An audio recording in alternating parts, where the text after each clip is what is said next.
5, 4, 3, 2, 1. And it's live.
This is Leicester Till I Die TV. Watch and subscribe on YouTube and listen on your podcast platform.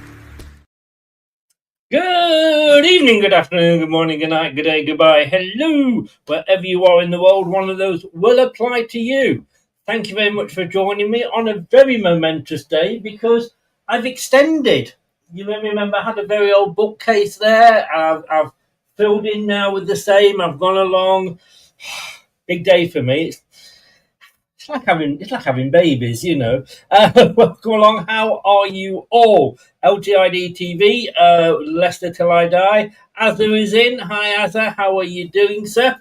Carabao Cup first round. You know you've dropped down when you're in the first round of the Carabao Cup. And you know when football is the most stupidest thing in any sports in this country, because we have got the draw for the second round before we've played our first round. Does it make bloody sense? Does it? Oh, am I just going old? Am I getting old? I think I might be. We're in the draw, though. I'm not sure what number we are. We are a number. Does it tell me on here? I don't know. But let's talk about... the draw will be going on while we're live. Let's get my co-host in. As always, I'm extremely grateful to him, jumping in at the last minute. And, you know him. You know him well. It's Ruud van Nistelrooy's biggest fan. Let's get him in. And let's do the watch-along.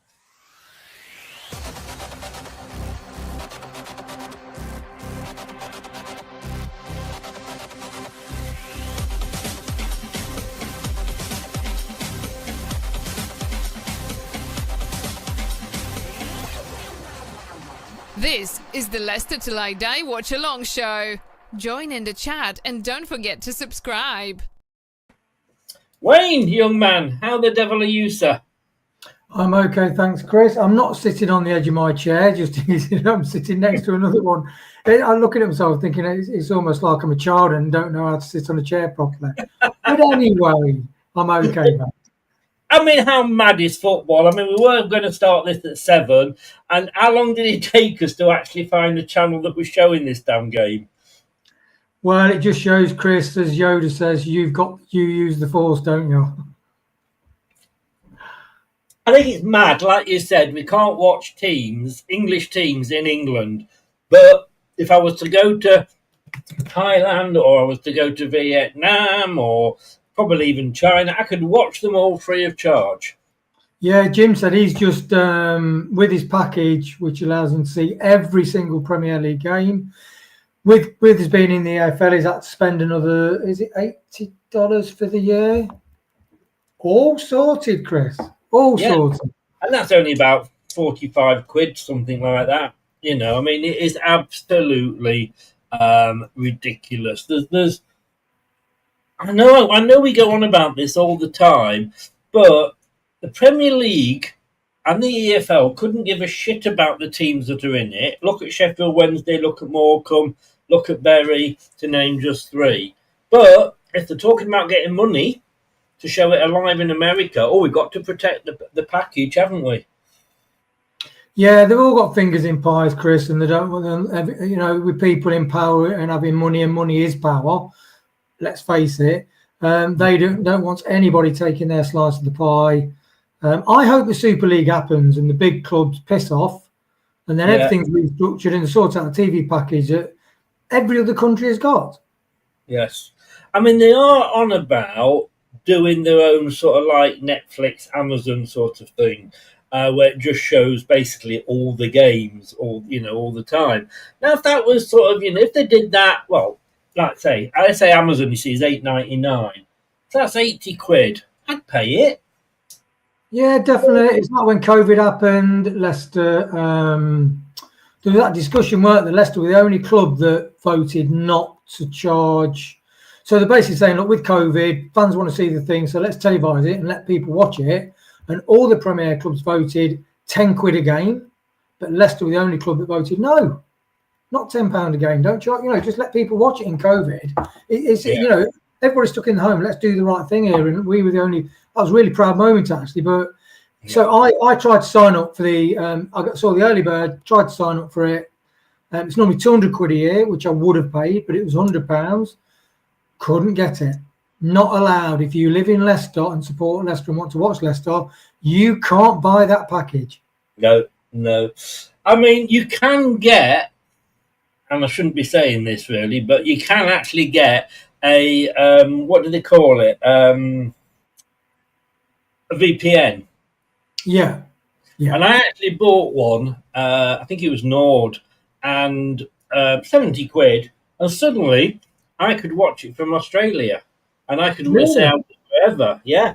Thing was, it was £70 a year. I tried it for a month, but I found then that there are all I can say is other ways of watching it. Yeah. I thought, "God, that I'm already getting that, so I'm going to go back to that," and I cancelled my thing and got my money back because it was within the month. But they're about to do the draw, mate. I don't know if you can see from where you are. Yeah, I can see that. Yeah, it's.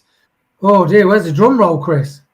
Well, I can't be asked, to be honest with you. I mean, whoever we get, we've got to get past Huddersfield first, Yeah, so we'll talk the team and we'll talk Huddersfield, but we'll do the draw first of all. I think that's only right. See, as it says, he used Nord. It protects your IP. That's the main thing I use it for. It gives you a lot of protection, Nord. It's very, very good. I've got it. As soon as I had to go straight, I just bought it. Read the reviews, went to a few independent websites, bought it. I've got it on my phone, tablet, laptop, and it's on the tele. Yeah. Like I say, I just wish I got £70. Do you know what I mean? Oh, yeah. There's a nice young lady stuck her hand in and playing with the balls. Yeah. Oh, this is the south section. We're not in the south section.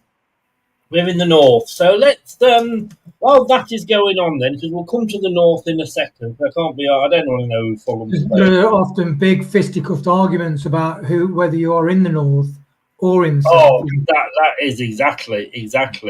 Right. So here's our team. Unfortunately, you can just about see it. Yeah. So Stolarczyk in goal. It's the normal 4-3-2-1. So Chowdhury captain at right back. Nelson's in there. Faze is in there again. Fair play. And Thomas. Skip and Samora are in the middle. Alves is in there. McAteer, Monga, and Daka.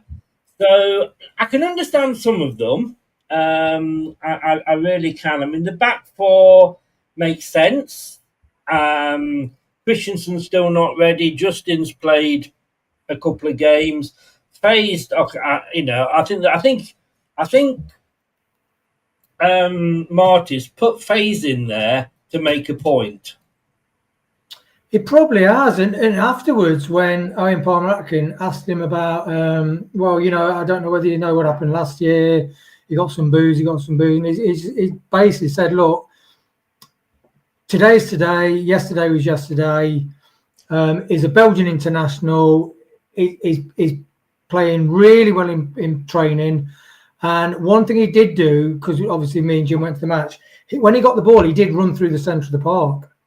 He literally wanted to get the ball forward as quick as possible. So I get why he's in the team. Yeah. And in fairness, as I said, at 4:30 on Sunday, all the players got a clean start. Most definitely. And I love the way he told them all to go around and clap the fans. Yes. Yeah.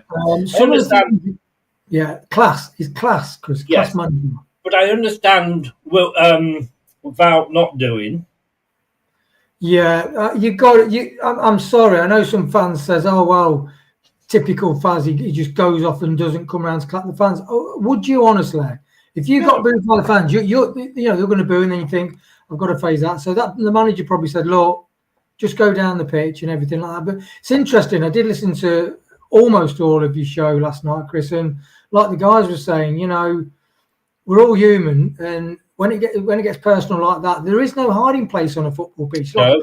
Sometimes Thomas has had some of the boos you hear at the matches. Well, Chilwell when he was here as well, Yeah. Well, look, I don't know why Skip and Sumare in that. I mean, for God's sake. I mean, some people say Sumare did all right. I didn't see it like that. I mean, they both got 5 out of me for the performance the other day, which was the lowest of any of them. Right, you had this bribery going on here, Chris. Why did you give them 5? Let me tell you what Brad gave them. He gave them 2 5s as well. And Winks, well, he was Sky's man of the match, wasn't he? Don't know why they're there. But look, you've got Alvis in the El Canoes role. That I'm looking forward to seeing. Yeah. You've then got McAteer, and obviously you're going to be happy. You've got Monga, other 2 outside. Daka up front. He's going to say same as everybody else. He's got a clean start for me. If he's shit, and he did all right. I mean, that diving header he got in, and he did well to get onto that. So what do you think? Well, let's talk Skip and Sumare. That is a big surprise to me because they don't particularly need to be there. The only thing I could say, because if you change a lot, then you might be in trouble. But I don't view him as the back 4. I know he's got Chowdhury in, who played as right back, as you said, last season for Sheffield United, and sometimes in the middle. Nelson, obviously, we want to see what Nelson's doing. So it is a really solid back 4. So then I don't see the need to have Skip and Sumare, because then you've got Alves, Monga and Daka, who are not the proven people. They're not actually done it yet, even though they've got great potential.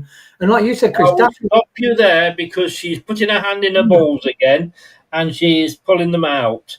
Tranmere or Burton is the first one out in the Northern. Do you happen to know what number we are? In fact, I can tell you, I've got it here. Leicester City is number 23 we are, so that was nearly us.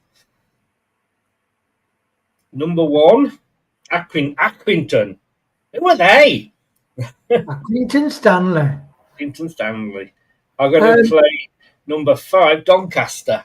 Aldridge played for Accrington, didn't they? Sorry? Aldridge played for Accrington. Yes, yeah. Number 18, Wigan. We'll be playing number 15, Stockport. Of course, I used to not live far from Accrington. Didn't you? When I was at Burnley, yeah. Stoke. That's where I got Milan Mandrich to sign my shirt.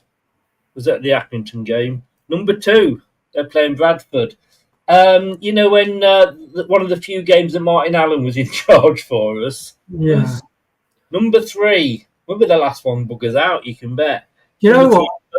Burnley. Yeah. Burnley. Oh, no, it's not us. Number 4, Derby County. I mean, it's a thing where Burnley's the biggest club that's came out the draw so far, isn't it? Yeah.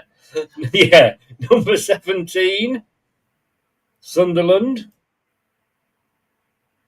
Ooh. Has got Leicester City or Huddersfield Town. Ooh. Whoa. Whoa, bloody whoa. Well, that's an interesting tie. Well, we've got Premier League opposition, and we are away. At the stadium like that, that's a tough place to go, that is.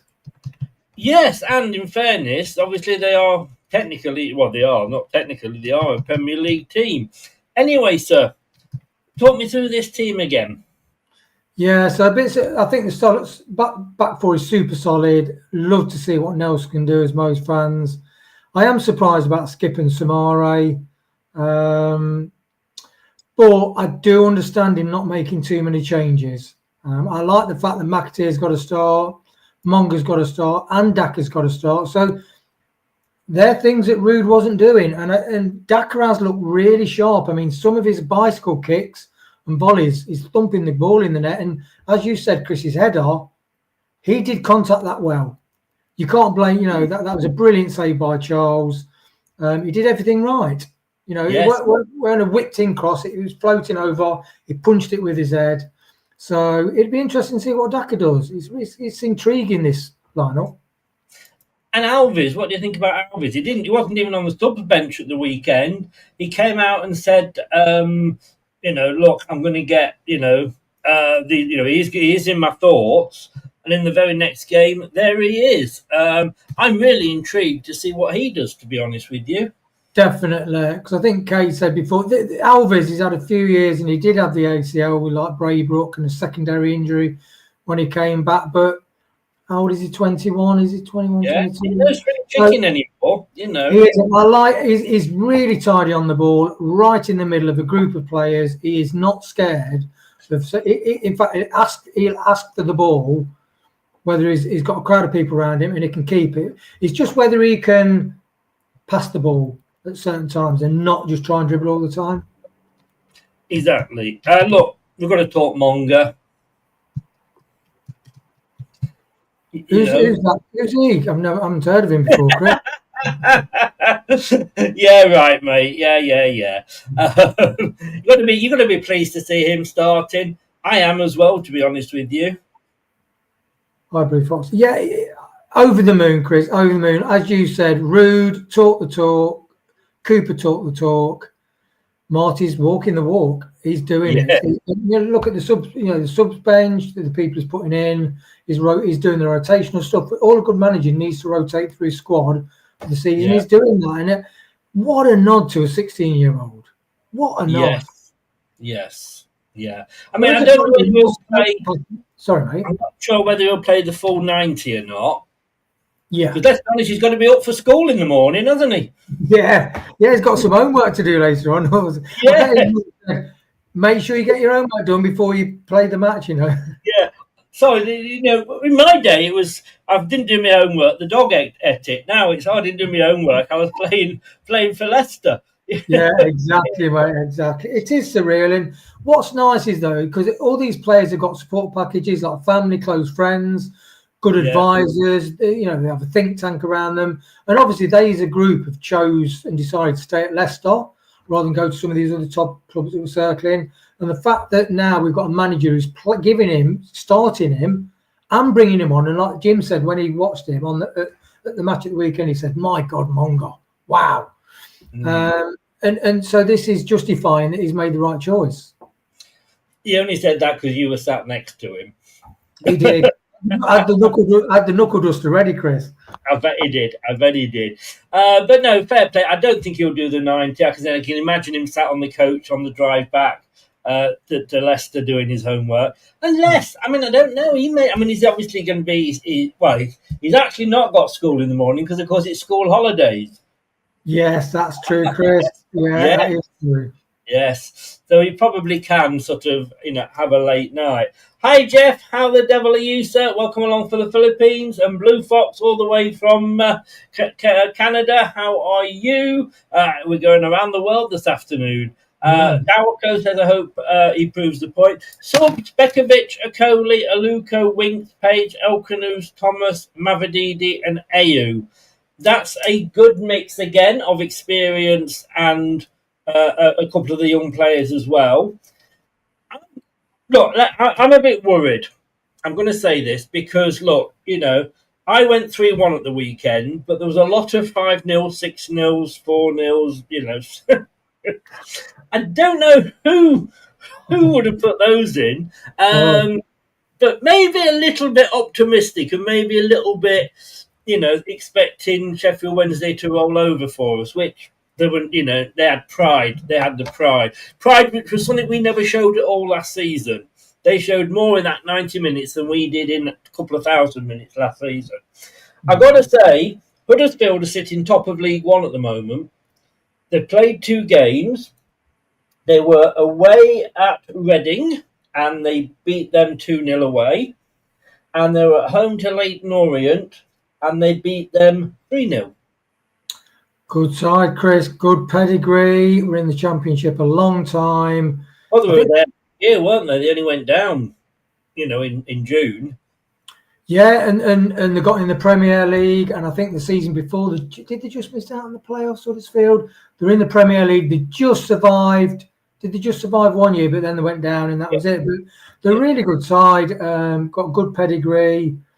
And the thing is, there's not a lot of difference between the top of one division and the bottom to mid of the next one up. So this is it's a good test. This is a really good test, Chris. It is. It is. That said, look, I want Leicester to win every single game that we play. Of course I do. Would I be overly sorry if we were to lose tonight? No. You'd be kicking the waste bin, Chris. You would. You don't. You pretend you wouldn't be bothered. I think no. I mean, obviously, look, Championship is our main aim. It has to be. The FA Cup. I always want to do well in the FA Cup. I remember the old, you know, presenters on the buses to the stadium and everything. Those were the days when before Sky got involved, when football FA Cup days were done properly. It's a knockout. Oh God, yes. Well, be careful about that, but yes, I know what you mean. And League Cup, it's the third on my list of priorities. I get what you mean, Chris, but I think for the younger kids and try and incorporate everybody into the team, it's a bit of a free hit to see how these guys play today, which I know we all love the young kids in the pre-season, but some of the early games were against quite poor opposition. So I just love the fact that he's playing these, and he's got like Silko Thomas, Lewis Page, Luco on the bench. I mean, no way Rude or anybody before that would have done that. Jeff just said there, are they playing their strongest team? They have made 9 changes. We've made 7, and they've made 9. First starts for Wallace and Feeney. Ben Willis named captain. Lee Nichols is back between the sticks. And Cameron Ashia within the attack. Can I just say, it's fucking marvellous what you can do when you've got Twitter, isn't it? But they only 2 players remaining from their 2-0 win at Reading at the weekend. That was because, of course, they played 2 games in there. We haven't lost, what did it say here? Unbeaten in nearly 30 years. City have only lost 1 of their games at Huddersfield's current ground, their first visit in 1995. Since then, they're unbeaten in 7 games here, winning this time last year thanks to Mavadidi's goal. This is the club's first ever meeting in the League Cup. But of course, they had, I mean, this is the John Smith, I don't know where they play now, but they used to have the old Huddersfield Town ground. Yeah. And I don't think we lost there. Am I tempting fate there in all this? Probably are, Chris. It'd be interesting to see how this tie plays out because both managers, like you said, the Huddersfield have made the changes. We've made less changes, but we've got a strong squad, and I love the fact that I think he's setting up for rotational play. You know, like being able to rotate, and I think what seems the case with the first game, it'd be interesting to see what this case in this game is. A lot of players know what they're doing in the interchanges. It's just in the first half that was too slow. We're playing the ball around too slow. As soon as you spread the ball up, it was a different game. Dino says there, I think we can do it. It's penalties, of course, if we can't get past them tonight. I think it's 90 minutes and penalties. I mean, I look at that side, and I know he's got he's got Nelson in there, Monga, Alves, but I still think it's a team that Nelson. I still think it's a team that can do a job. If that team had started against Sheffield Wednesday, I wouldn't have been uberly upset. There's obviously just the two players that absolutely wind me up here. Craig's gone 2-0. I mean, how many? Oh, well, you went 4-0, didn't you, I think, at the weekend? What are you going to do for this one? 7? I think 3-1 to Leicester. 3-1. I think we will concede a goal. Yeah, no, to be honest with you, Wayne, I can see where you're coming from because I went exactly the same. Did you? Yeah. I think it'll be 3-1. I'll take 2-1. Again, like you, I think we'll concede. I've not yet got to the point where I'm trusting Leicester not to concede yet. Yeah, and it would be nice if we could have a defence that was known to be more, because our defence over the last few years has been like a sieve, hasn't it? It's been a joke, hasn't it? It's been like Swiss cheese. We've had season after season after season. This back four could almost be the same one that went down under Brendan, couldn't it? Yeah. But, right, sir, I think the players are about to come out, so I'll let you go. Enjoy the game. Dino's got 2-2. Hi, Doug. How you doing, mate? Nice to see you. Blue Fox has gone 2-1. If you haven't got the station on yet, if you haven't found the game, just join us for the second half because you think by the time you found it, that will be it. We're in pink tonight. I love that. I nearly bought it today before we get a sponsor on it. I might buy it tomorrow. 70 quid though. I bought it, Chris, and guess what name and number are on the back? Ooh!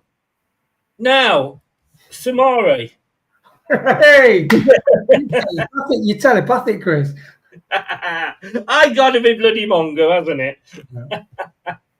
But anyway, mate, nice one. I love it. I'm loving this. Every time I see it, I'm loving this pink shirt. I will see you at half time, sir. Take care. Right, here we go. Wake me up before you go, as they say.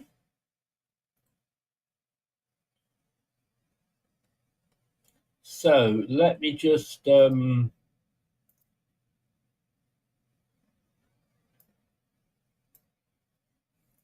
they're saying League One meets the Championship, but I've got to say, I mean, it's pretty close. I mean, they were Championship only a few months ago. They've had a great start to the new season.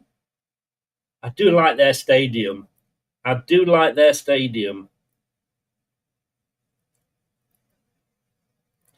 There's the away fans of Leicester applauding the teams.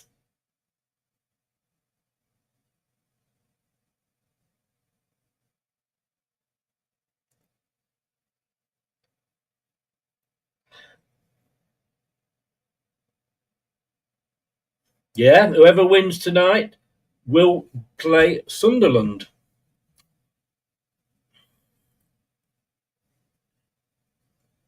So, here we go. They are playing 4-2-3-1 Huddersfield. Who doesn't play 4-2-3-1 these days?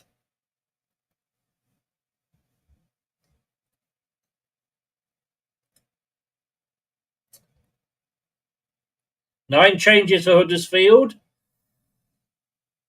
And here comes the Leicester team. Again, 4-2-3-1. Stolarczyk in goal. Well, you got to see the team going along the bottom. The score is now in the top right, by the way.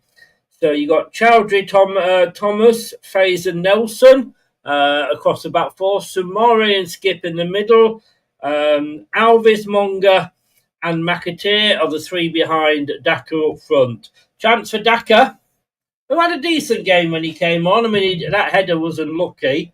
So it'll be interesting to see exactly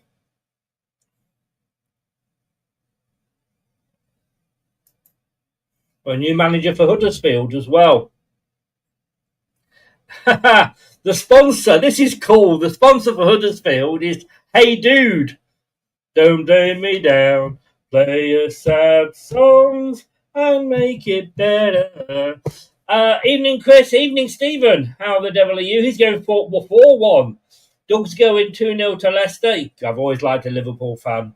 Always liked a Liverpool. Like me, look, new layout at the back, everybody. Got a new shelves in the corner. Looking good, is it not? Looking good, I say. Can't see yet.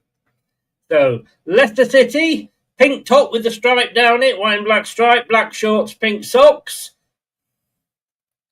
And Huddersfield in their home kit of blue and white stripes. Still no sponsor, of course, on the front for Leicester. Monga, number 28.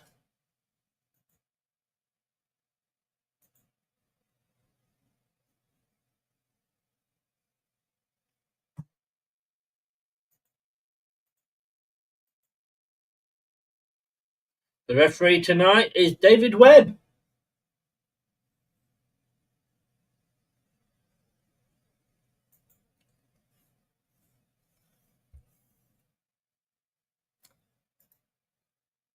And we're away.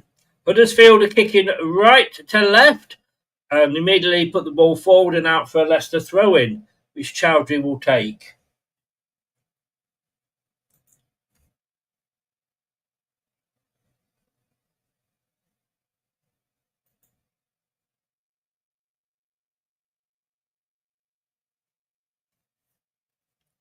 Another throw-in. 2 throw-ins on the ball here for Leicester.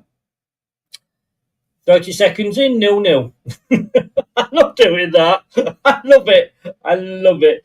Hi, Richard. How you doing, mate? 3-0 to Leicester. He's gone. Huddersfield on the ball, winning it away. Down this left-hand side. Samori comes back, but the cross is in, but it's out for a corner. First corner of the game after less than a minute. Nelson clearing the ball there. Better safe than sorry. Remember Nelson, who was the guy that Oxford United fans said was too good for Leicester. Never liked Oxford. So Gooch with the corner. Didn't he used to play cricket? Oh, a punch from Stolarczyk there.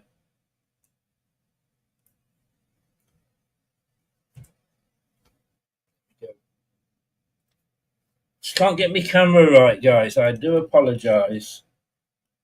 There we go. So, tell you what, he's up and getting involved, this Cifuentes. He talks to the team a lot.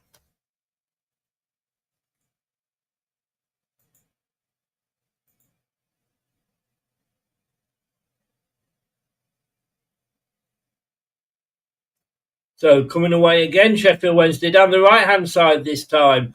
Dealt with by Thomas, gets it back to Stolarczyk, who boots it up and out. Better to be, again, as I say, better to be safe than sorry.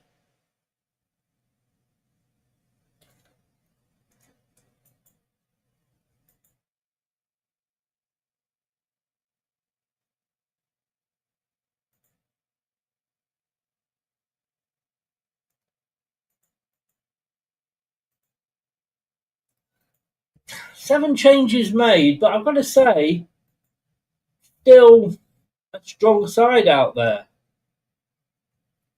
But at the moment, it's all Sheffield. Lee Grant is the manager for Huddersfield Town. Oh, is that offside? Oh, he's gone down. No penalty. No, it didn't look twice. There's no VAR tonight, but he immediately ruled the penalty out for Sheffield Wednesday. Now Daka. He's making a good run, Daka. Oh, Daka again. Gets the cross in. Oh. Case McAteer just wasn't in the right position there.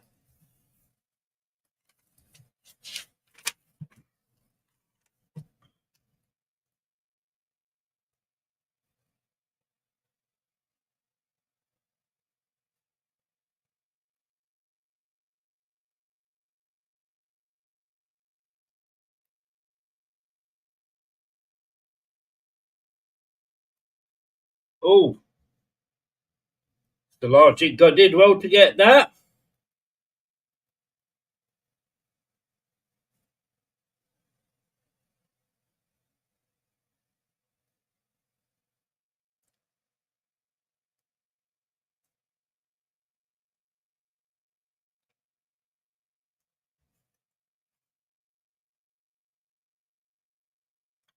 He was in a good position, David Webb. Wasn't he a Premier League referee? Did I say Sheffield Wednesday, Jeff? Everybody's a critic. It's because they're playing in blue and white stripes.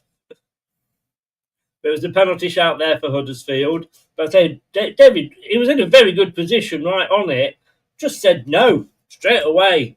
The arms were going out like that. No penalty. VAR may have disagreed with him had it been there. Chowdhury. Again, the ball pass to McAteer was cut out. Let's have a look at this penalty shout. Chowdhury went over his head. It was Nelson who went in. It looks like a penalty. Oh, yes. Got away with one.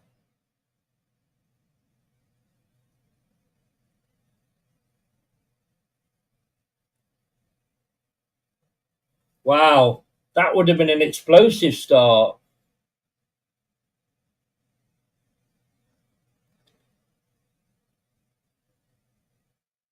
Fresh start, Dorco, for everybody.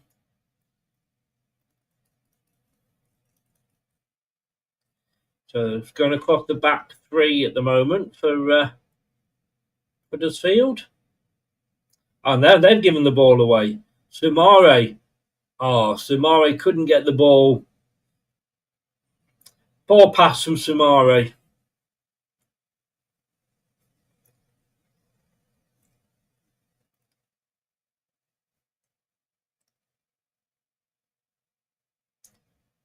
First ever League Cup meeting. I said that, I think, at the start. Now Leicester. Now then, they're getting the ball now. Oof. Alves had a good run there, but he didn't really control the ball. But at least with Alves, he's having a go.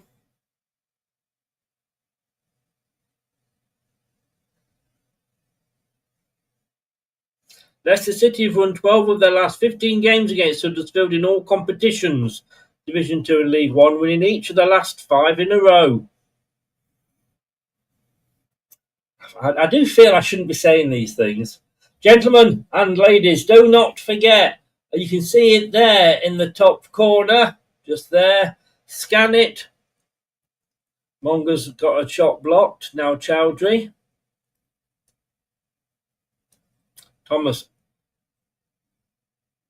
Monga gets it back to Thomas. It's a cross, but went a bit far over, but we've got it. McAteer back to Chowdhury. Soumaré. Back to Nelson. Faze and Nelson. Nelson plays it out to this near side to Chowdhury. Soumaré gets it back to Chowdhury. Chowdhury plays it back to Nelson. Faze. Just enjoying a bit of possession here, Leicester. Passing the ball around, but keeping hold of possession. Remember, if you don't keep possession, you're never going to score. Oh, it was a good ball. Monga! Oh, he took that well, Monga.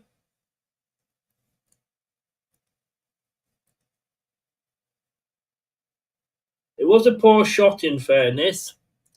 Guys, if you like a bet, and we don't ever recommend you bet to remember when the fun stops, have a look at BetMate. You get a free entry up to £500 cash pot if you join via the QR code there, which is the Leicester Till I Die link. And basically what you do is get your mates to join as well, because you bet against mates. You bet against fellow fans. You're not betting against the bookie. You're betting against fellow fans. So it's a bit of fun. Scan the code. Go and have a look at it. Sign up. And you could get a free pot on entry. Not to piss in, but a free pot of cash up to £500. So they're in defensive mode here, Huddersfield, backed by the goalkeeper. Playing it forward. They're keeping hold of it, Huddersfield. Leicester just giving them a bit of space now.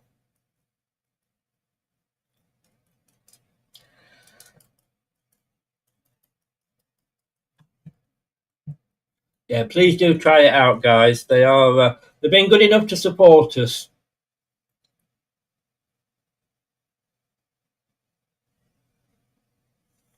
A good header by Nelson there on the halfway line, and Leicester win the ball, but now they're giving a free kick away. That was Daka. Offside. It is a good start to the game.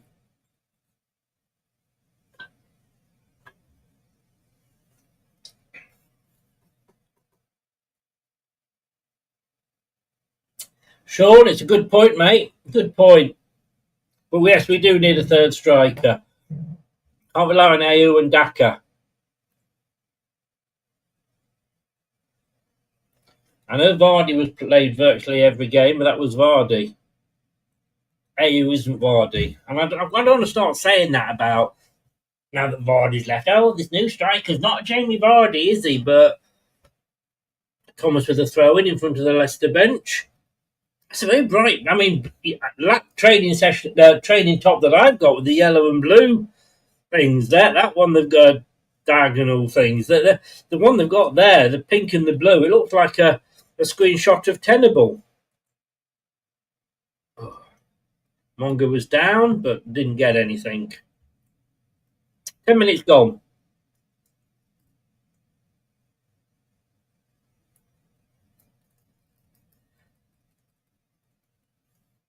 Leicester have it back in their own half now. Plays it forward. We're giving it away, Nelson.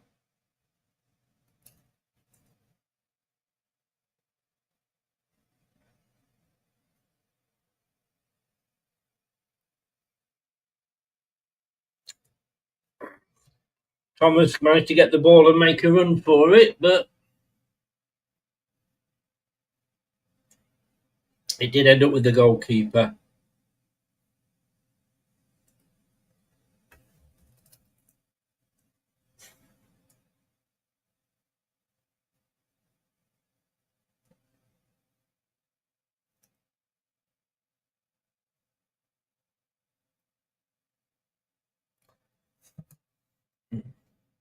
Chowdhury.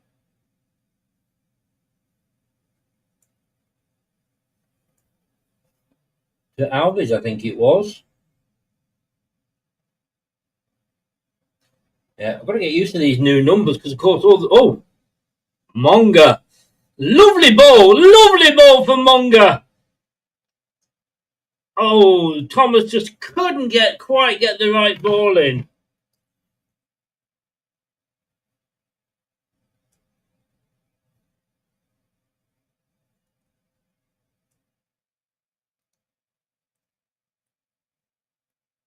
In a few years' time, Monga is going to be scary. I mean, he's scary now, let's be honest, you know.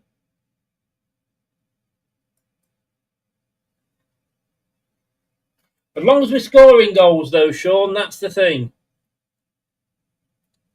You know, when you're looking at Mavadidi, Fatawu, Okanu, you'd expect them to get as many goals as Ayew or Daka, but as long as the ball's going in the back of the net, that's all I'm bothered about. So Leicester just in control. Faye's passing it out to Monga again. Monga runs at his defender. Oh!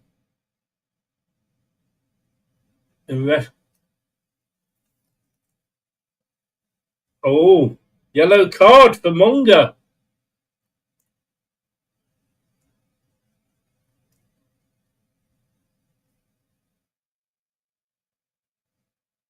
Oh, yes.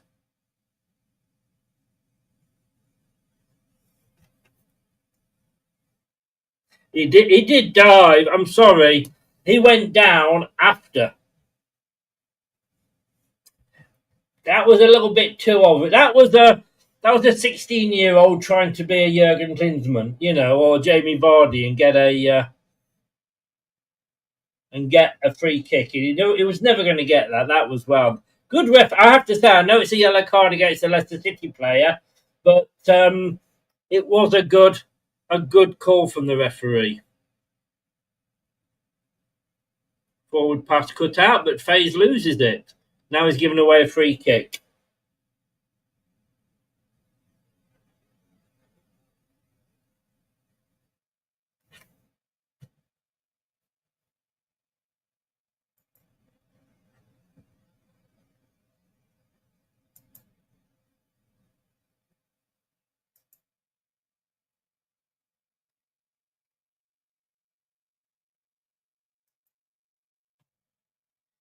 Right, we've got a Huddersfield Town fan in.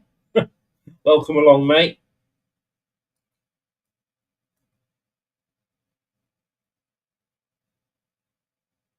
So, pretty much, I think the way I'm looking at the moment, the first 15 minutes, it's two teams cancelling each other out. I don't know what your guys' thoughts are.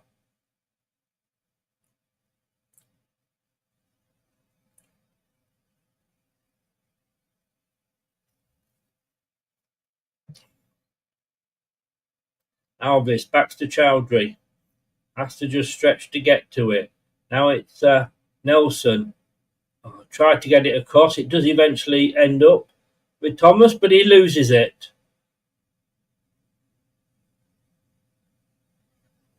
And that was a slip.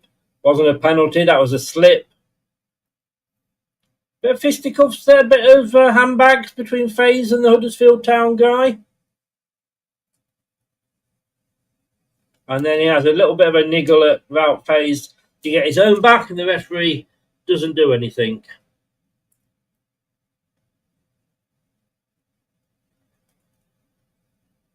Ball over the top, but it's gone wider than so Archie didn't come out for it, and Chowdhury just shields it out for a throw in.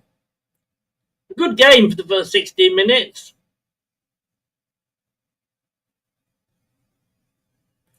Well kept. Oh. That was a robust challenge. Oof, Archie. He did well, but he gave me an heart attack there. I thought he was going to boot it upfield. He didn't. Booted it to the left. Oh, Alvis. Ball stolen off him again. Now that's a penalty, surely. No!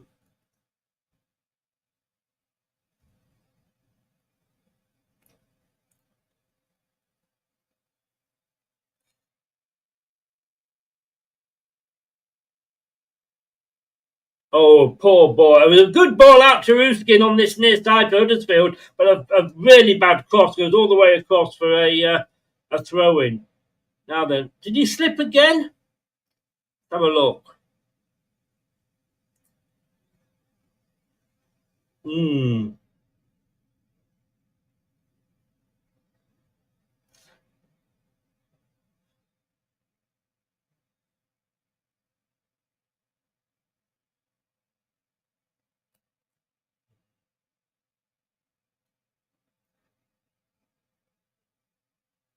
Long throw from Thomas. Onto the halfway line with Huddersfield, though. Nelson is going to have to be careful because that's a couple that were sort of against him. We got away with the first one.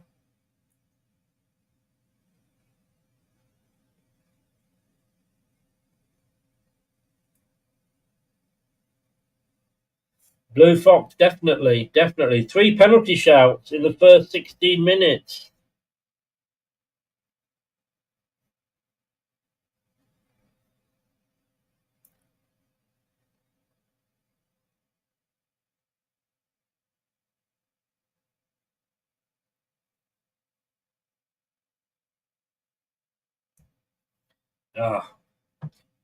Played it well through to Daka there, but it was too fast for him, and it ended up in their goalkeeper's arms.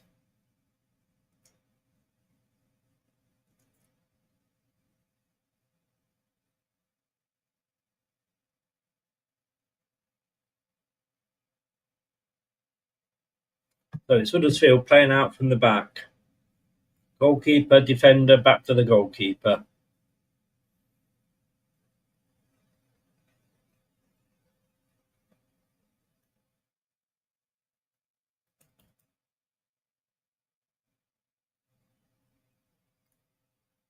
Ball played back to Stolarczyk. Out to Faz.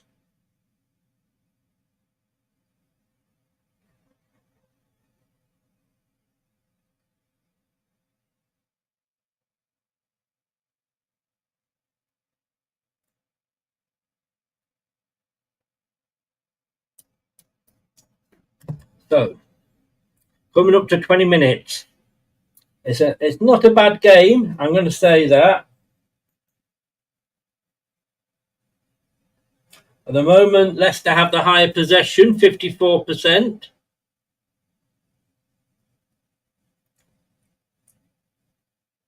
Samare, Alves getting in each other's way there.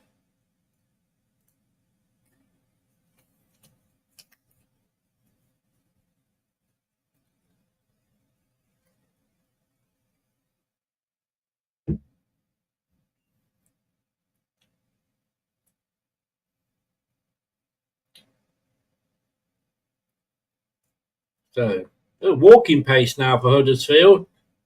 Plays it forward to a player that was surrounded by 3 Leicester players. Monga gets it off Samari. Turns and twists. It's back now with Nelson.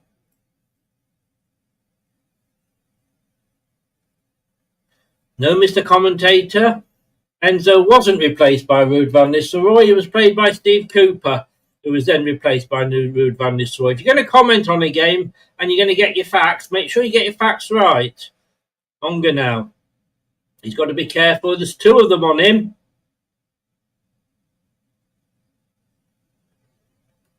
And it's out. He makes them make a mistake, Huddersfield, and it's out for a Leicester throw. I don't think he came off. No, he came off Monga, so it's a throw to Huddersfield on the far side.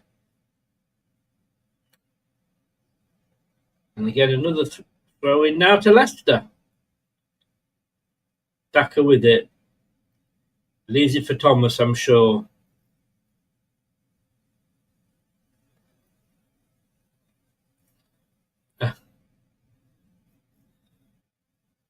So, Luke Thomas with the ball. Wiping it clean on his top.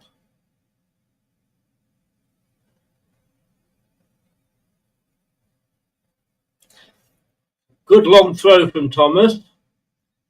And it's a corner. First corner to Leicester.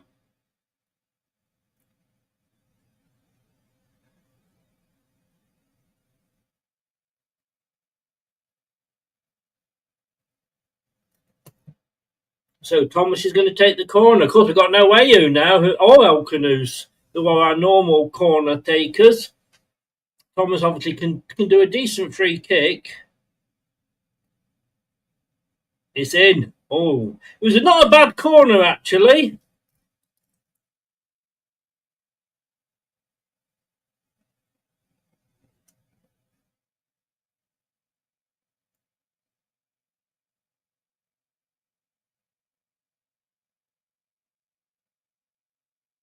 But hell, first time I've heard Skip mentioned. Did anybody remember that Skip was playing?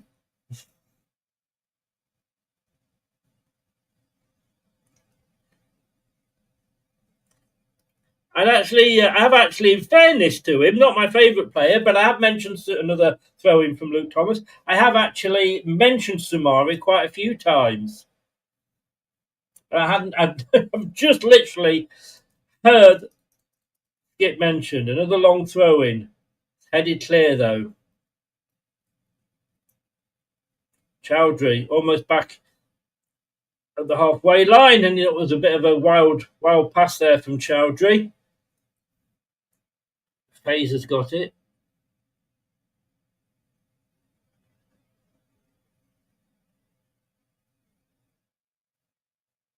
Chowdhury across to Faze, just taking the time. Of course, Thomas, who did a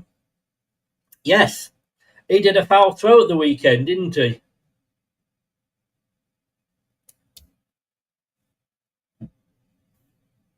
Chowdhury. Elvis.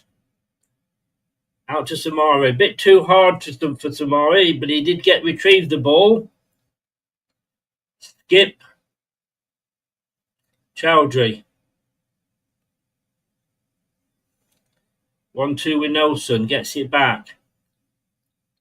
Now it's out from McAteer on this side, but he passes it back to Nelson. In the centre circle with Nelson. Out now to Mongo on the far side. He gets it back to Thomas. Plays it back to Nelson. Plays it across to Chowdhury. It was a good idea, but it was again too far for the strikers and straight into the goalkeeper's arms. But last season we were actually probably would have been moaning about that sort of movement, and then this season not so much.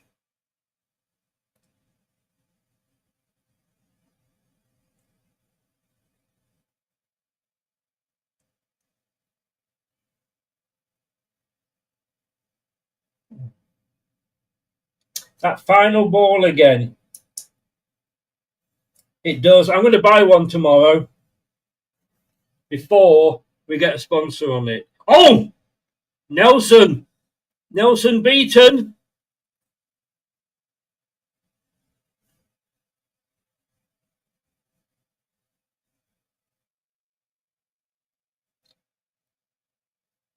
And then, oh.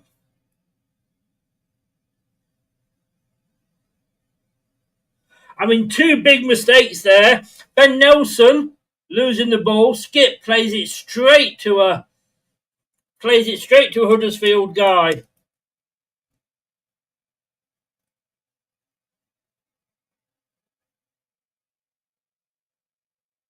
was a good strike from Huddersfield.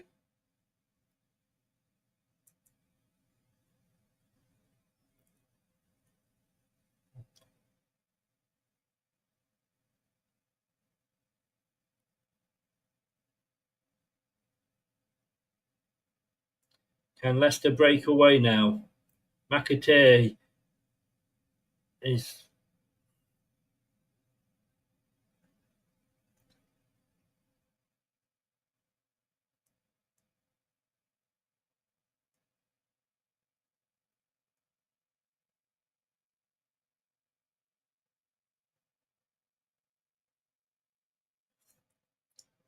The passing today from Leicester has not been good.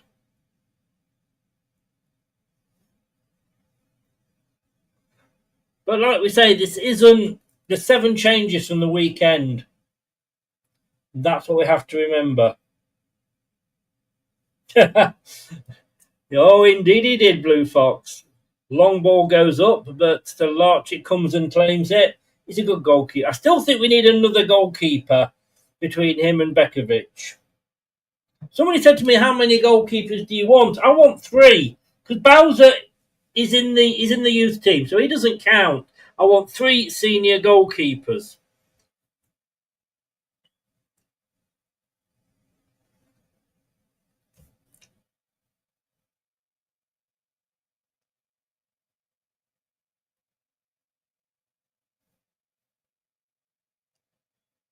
I have a feeling we might see changes at half time.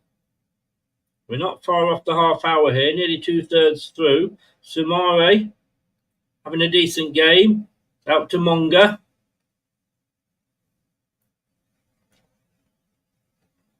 Monga running at the defenders again. He took it right to the byline, pulled it back, but straight to a Sheffield Wednesday player.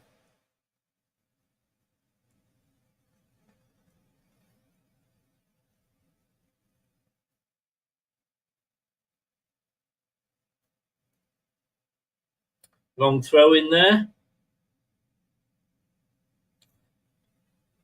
We win the ball, but we lose it, if that makes sense.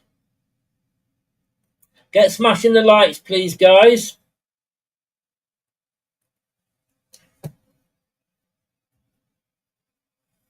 You creep, Jeff.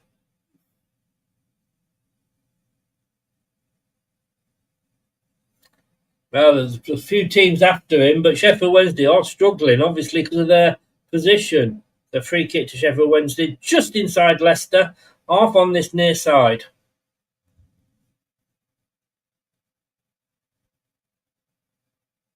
McAteer giving it away this time.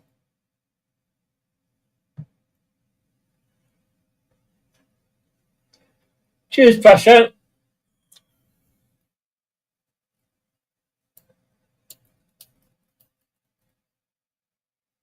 It's free to like, and it really, really, really does help the channel.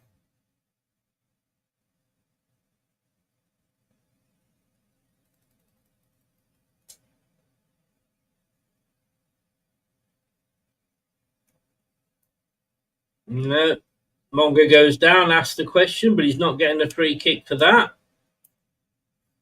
The Huddersfield throw.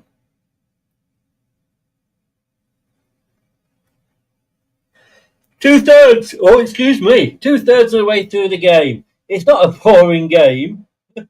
I am, Frashan, I am. I've been building shelves, as you can see behind me there, building shelves today. I wasn't able to have my normal lie in. It isn't a boring game. It's just that I am tired. I've come to the point where it hits you, and it's just hit me now. Long ball up from their goalkeeper, dealt with though by Nelson this time.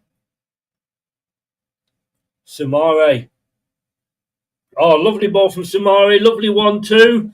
Now McAteer is free on this near side. Oh!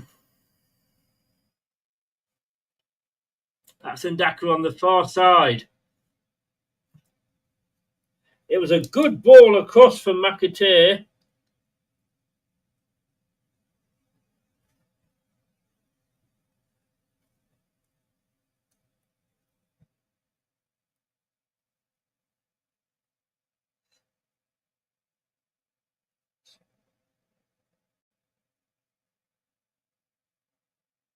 $25 touches for Monga so far.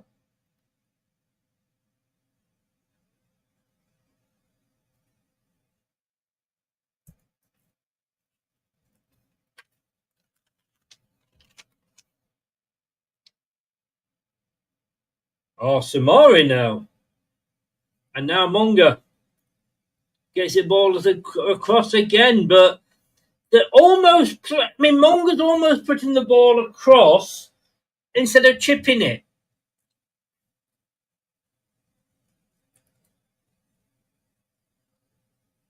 Got two balls at the moment. Thomas is going to take the corner. It's the second corner for Leicester.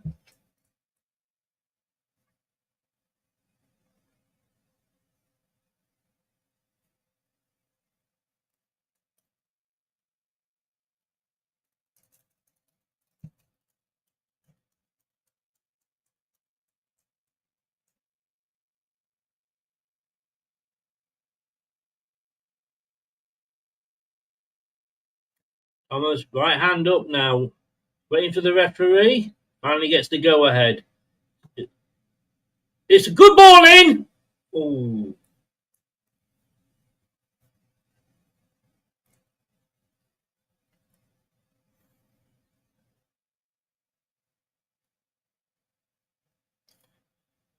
I mean, McAteer had a lot of space there at the back. It was a header. Decent header, but there was no sort of, he didn't aim it, if you know what I mean. It was quite an aimless header and it went over the top. It's all right, Fashion. Thank you very much. I think it looks better than it did before.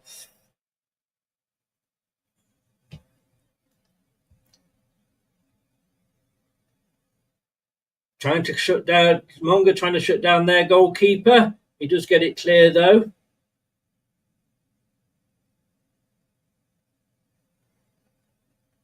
Leicester managing to hold on to the ball.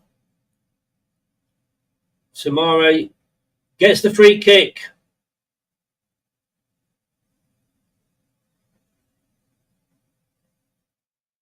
Yeah, the referee was literally...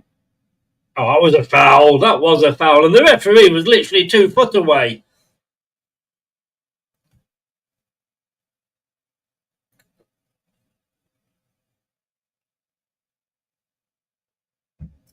Demare's having a good game.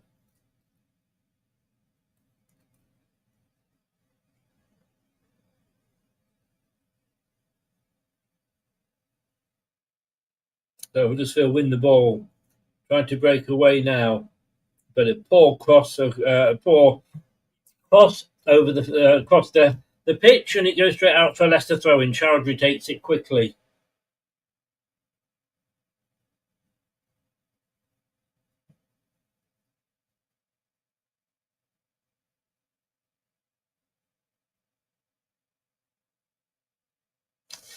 Dorko, I know what you're saying, but people were saying about Vestergaard, and then Enzo came in.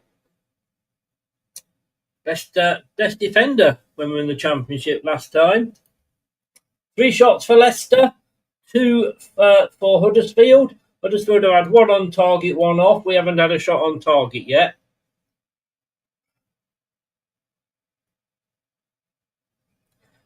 Phase, bit loose, but Skip does get it.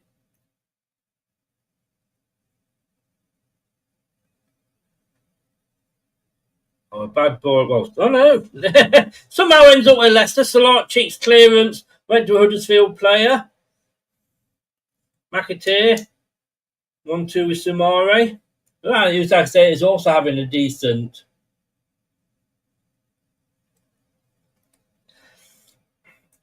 In a way, Daka reminds me of Akinbaye.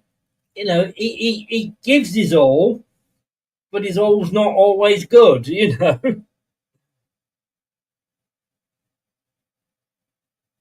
McAteer, I can't talk tonight, can I?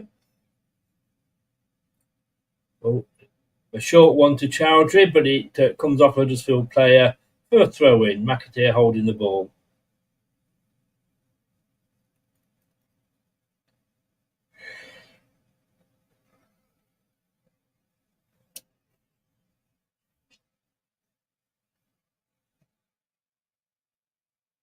Oh, McAteer.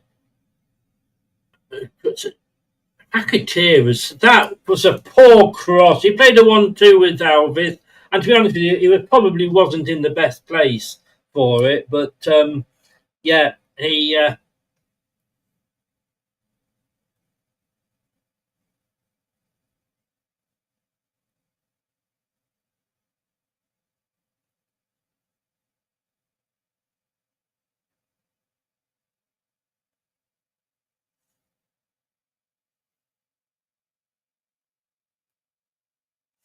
I've got to say, what the commentator is saying now is so true. The transfer window has got to shut before the season starts. It's not rocket science. It's just the dodgering wankers at FIFA, UEFA, the FA. Oh, we're giving it away again. Nelson.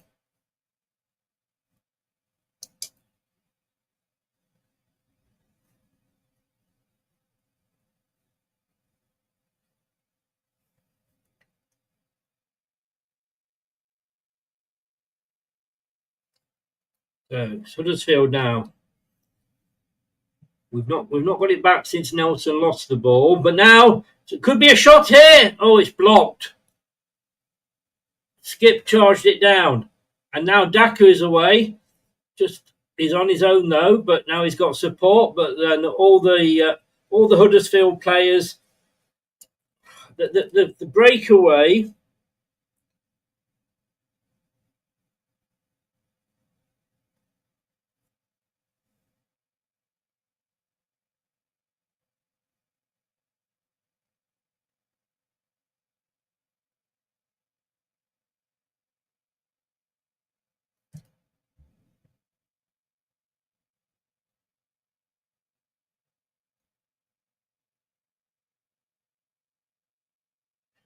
Yeah, he was very good. We were talking about Nelson. He was very good, like we say, at Oxford last year. Now Chowdhury gives it away, but he wins it back.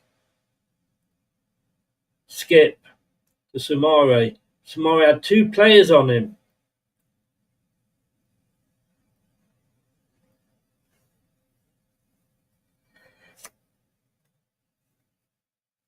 Whew.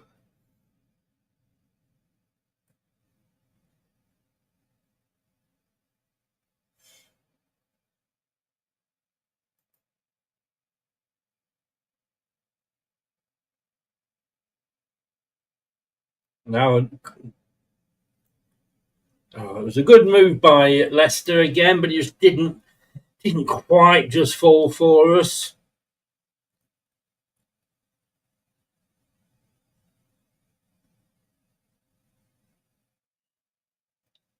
Huddersfield Town playing it across the back. At half time, we will be joined again by Wayne, who will be giving us his thoughts. It's gone out for a Huddersfield throw on the far side.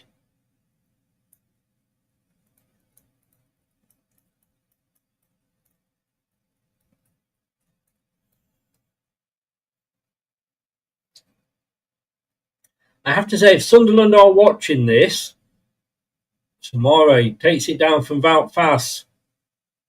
Skip. Samare. Out to nobody on this fucking side. Jesus. Sunderland will be watching this thinking, don't mind who wins this, we're going to beat them.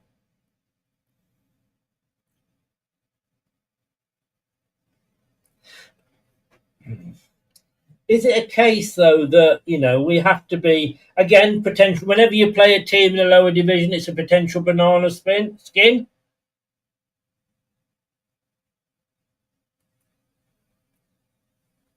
I'll be getting some more cider. I've nearly finished this one.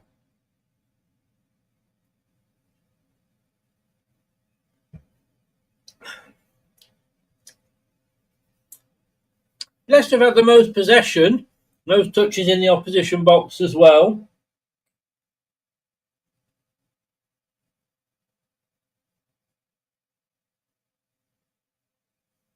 So it's a goal kick. He's not going to play this one short because there's no players around him for the Huddersfield keeper. Head tennis at the moment for Leicester. It's an up and under.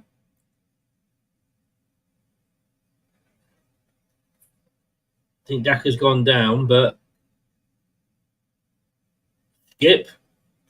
But yeah, he'll be getting a nosebleed. Is that high up? Daka, come on, mate. Run into the bloody box. He's on the edge. He's just run into it now. Ends up with a Huddersfield throw. Huddersfield throw down by their corner flag on the far side. A poor work in the final third.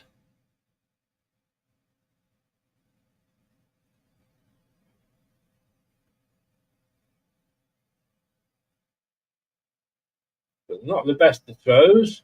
Somehow they end up back with it, and they're going to get another throw out of it.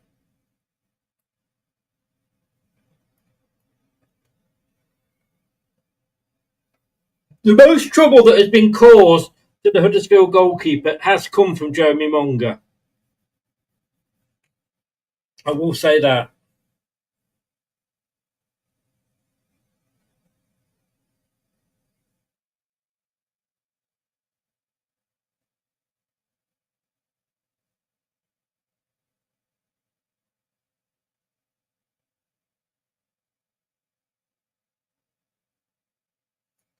So out to McAteer, who's struggled to get into the game, and he struggles again there, gives the ball away.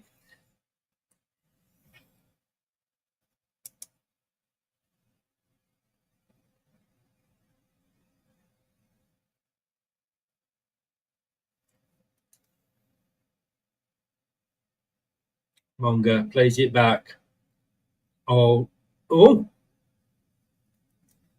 I don't think the goalkeeper was expecting that to come all the way through to him. Then he went down and he Nearly made a bit of a hash of it.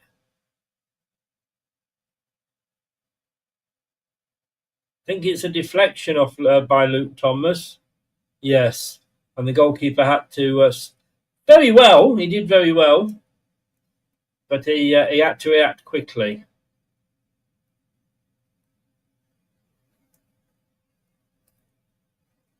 So.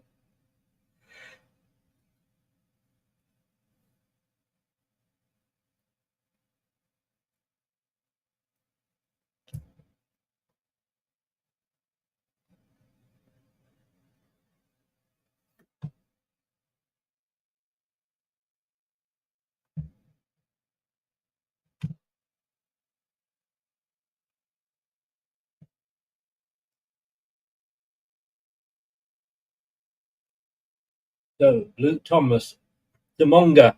Can Leicester just nick something here? Monga back to Luke Thomas. Back to Monga. Monga now. 1 minute to be played. Oh. It's a corner. It's a corner right at the last minute.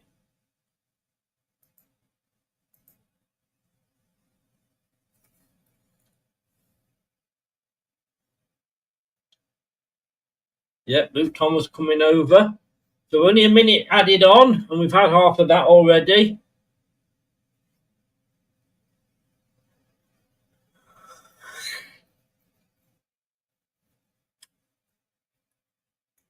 I think all the players are up.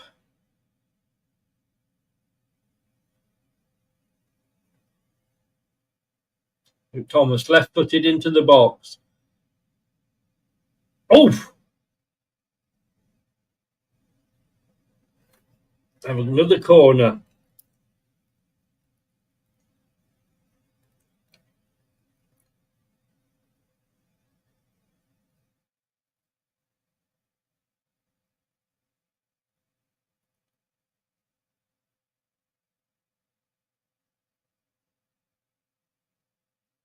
Oh!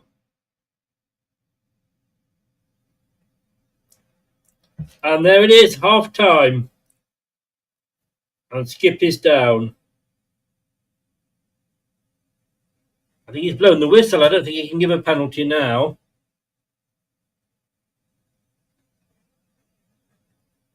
Oh, Nelson's having his shirt pulled as well.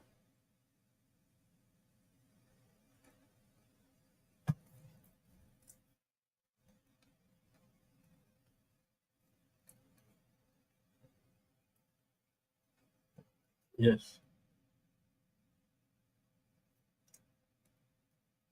Right, well, I'm off to make room for some more beer. You know what I mean. We will be back with the half-time doodah analysis. I need my bed. I really do. Don't go away. We'll be back in literally 2 minutes.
Wayne. Hello, Chris. Hello. Well, my first comment on that was after the Lord Mayor show. Yeah, exactly, Chris. Some interesting points in that half, wasn't there? There was, and look, again, it's a potential banana skin, so we can't go all gung ho and hope it's going to come off. That said, again, 7 changes, so it's probably not going to be as fluid as it was on Sunday. Yes, indeed, Blue. I'm definitely going to be asking him that. You can be sure. But yeah, I don't know. I just it was very sort of meh. I mean, Yeah, I have to say, Nelson's having a bit of a mare. just a bit. Yes, he's given the ball away a few times. But again, a lot of players have been giving the ball away. 23 minutes, I've noticed here, was the first time I heard Skip was mentioned. I've forgotten he was on the pitch. Yeah. McAteer's not in the game. No. Chowdhury's given the ball away a fair bit as well. And I'm right. Are you sat down? Come on, Chris. Let's have both barrels. Do you know who has impressed me in this half? I don't actually. Oh, well, go on then. Simari. I knew you were going to say that. I thought you might say him or Daka, but yeah, I think he's had a good game, Chris. I think he has. And look, fair dues. Daka, sometimes he's out on the wing, and I'm thinking you should be in the centre. It's interesting how Marty's getting. I mean, when we had the ball, Luke Thomas was legging it into the old inside left position, wasn't it? Yeah. He was playing just behind the striker, basically. Interesting. They said the player that's had the least touches of any of the 22 players on the pitch was Casey McAteer. Yeah, it's all going down the left-hand side, isn't it, Chris? I'm going to say, literally, it's all Monga. It is all Monga. He is doing everything. And a little bit of naivety, I think, a little bit of youth. When you look back at it, he was about, half a mile down the road when he decided to fall over. Let's be honest with you. But I'm putting that down to youthful exuberance. Yeah, and also he's come up like that Gooch guy, USA international, played in the Prem. He's he's right at the end of his, and I think he's playing him very well. He's not allowed, when he goes too close, he gets turned. And Monga can't. We know what he can do, but he's playing him really intelligent. And I think Monga's struggling a bit to deal with it, to be honest. But I think that's why I'm surprised why he's not switching Marty's not telling the guys to switch the play a bit and get, because Alves hasn't really been in the game, and McAteer, and that, vary it, please. Vary the play, and that might take a bit of pressure off Monga. Because it's all going down that side, and I think Monga's probably young lad getting a bit frustrated with himself a bit, and his mum's going to clip his ear when he gets home. I know, getting his first yellow card, I think, for the club. In one move, Nelson lost the ball. Somehow he got it back, and then Skip gave it away. And it's football, Chris. Yeah, it is, isn't it? It so is. It's just that crispness that was there on Sunday. Every pass found its player, but they are closing us down like, not just on Monga, but on a lot of players. We're going to get past 2 Huddersfield players. And they said it during the match, is that, when we were attacking, they got back in numbers. They did. I'm really impressed with them, to be honest. I mean, like you said, they've won the first 2 games.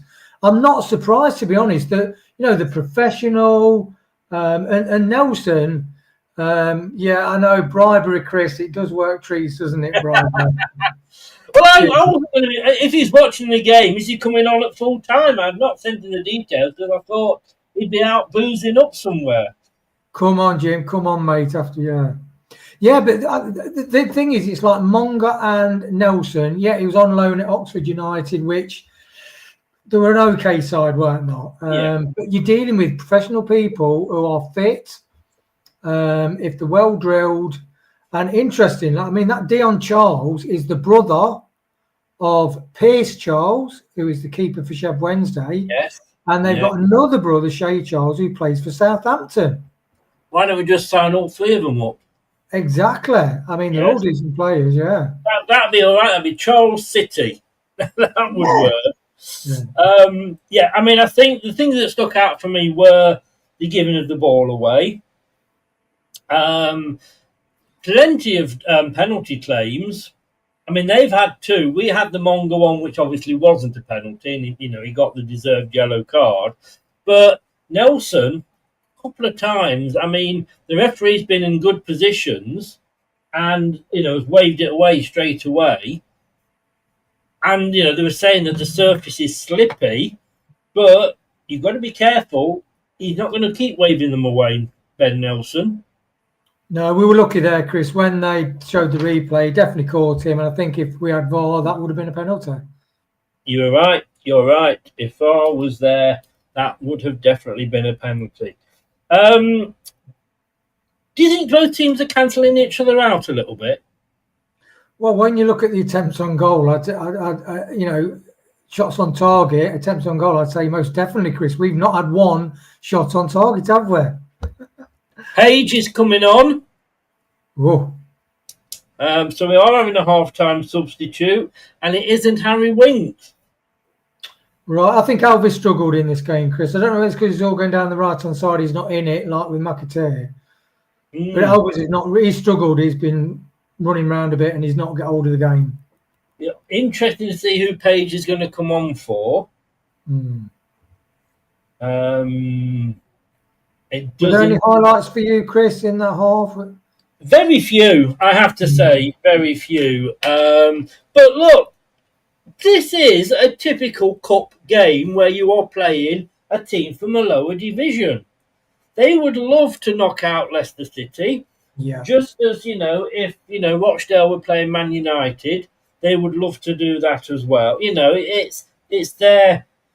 I mean, we're still a big club, let's be honest with you. So it is their day in the glory, if you like. They've started the season well. They want to continue. It's always a potential banana skin for the higher ranked of the two clubs. But it is a typical cup game, I think. Nobody's given, it's not been boring. I've yawned a lot, but I am tired. It's not been boring, but it hasn't excited me either.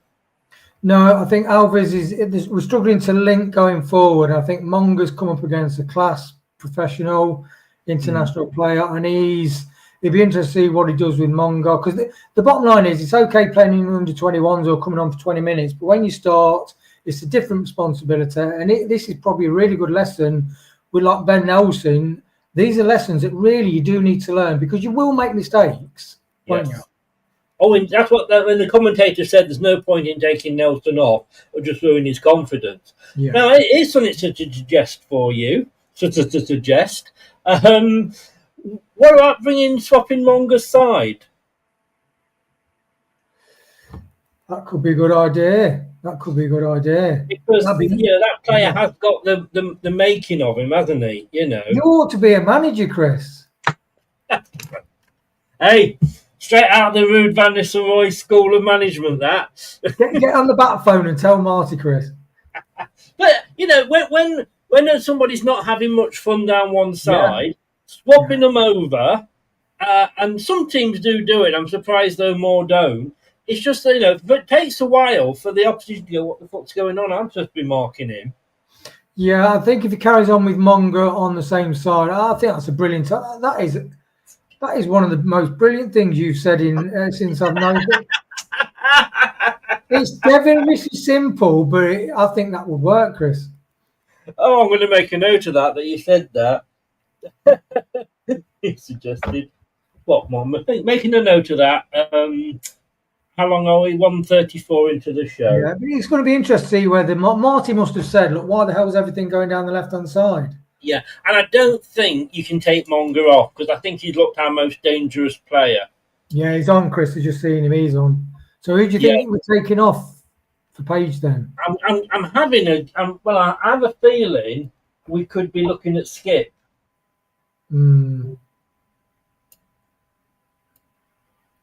What do you think? Probably. I meant to ask you, Chris, when I listened to the show last night, what have you named your seagull that always makes a regular appearance on the show? Well, we've actually got a fake eagle outside now, trying to scare them off. I know we call that Eddie, but if we're going to call a seagull anything, we're going to call him Stephen, aren't we? You're not going to, yeah, exactly. You're not going to stick Wout Faz's wig on the eagle eye, is it? I might scare them off. I might stand there like a scarecrow. Alvis is off. So it's yeah, he struggled, didn't he, Chris? Alvis struggled. He did. But then again, like I say, he didn't get the service. Right, we've kicked off. I will see you at full time, sir. Cheers, mate. Cheers, buddy.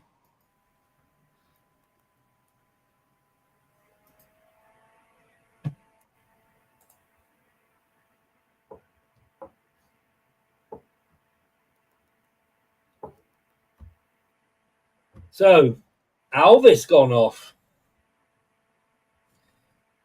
I thought we might see Winks, to be honest with you.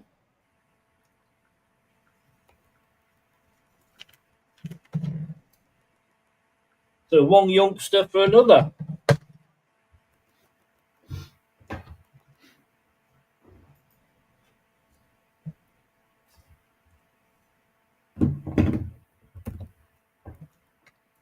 Oh, they're breaking away down that left-hand side now. Their left-hand side. Huddersfield.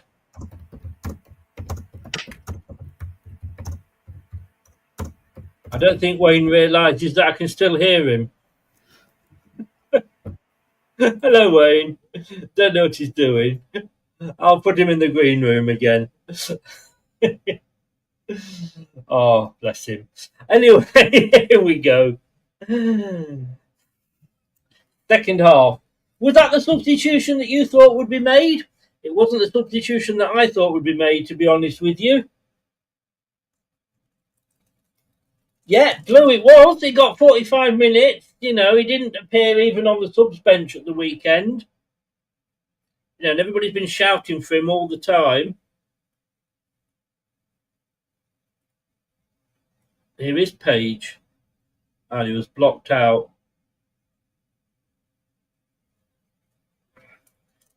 Mongo couldn't quite get the end of it. But yeah, it is good experience for him.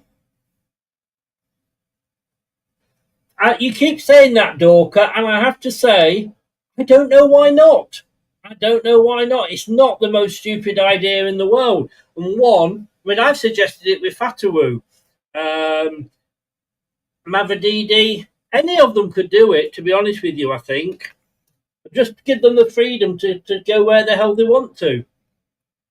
Anyway, Leicester have the ball.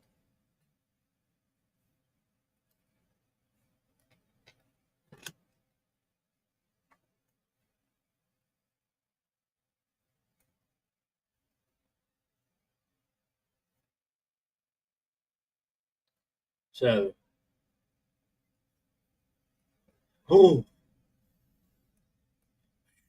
a short pass back there from Luke Thomas.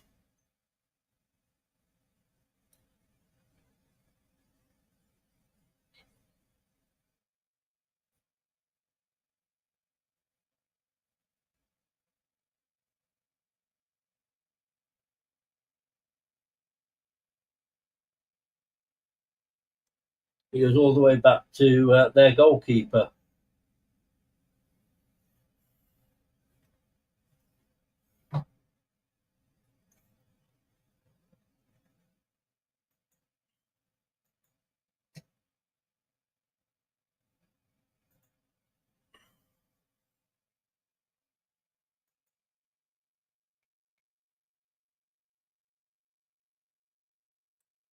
Just to give you the scores as they stand in the other games, and they're all in the second half now. Barnsley 1, Fleetwood Town 1, Bolton Wanderers 1, Sheffield Wednesday 2, Cheltenham Town 1, Exeter City 0, Huddersfield Town 0, Leicester City 0. Obviously, you know that one. And just at half time, they think they kicked off later. Birmingham City 1, Sheffield United 0. Not a good start to the season. And Leicester clear it. Oh, they needed to. They needed to.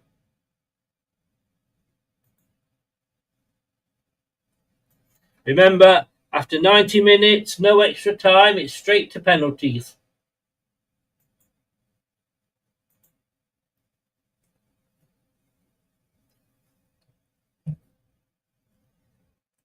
McAteer takes the ball off the player, but he gives it away.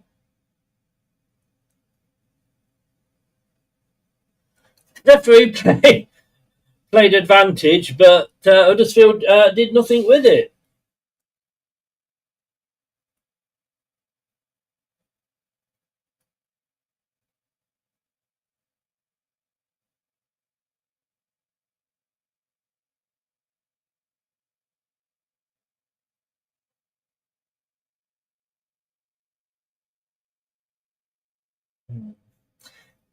They're talking about David Webb, the referee here, and in fairness, he is having a decent game.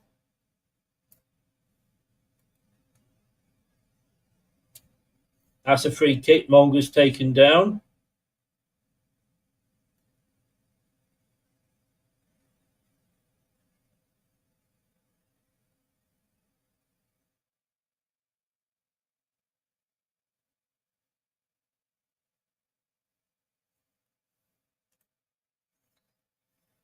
He did. He deserved the foul. He got his shirt pulled because Gooch couldn't get the ball off him. In fact, he was nutmegged by Monger.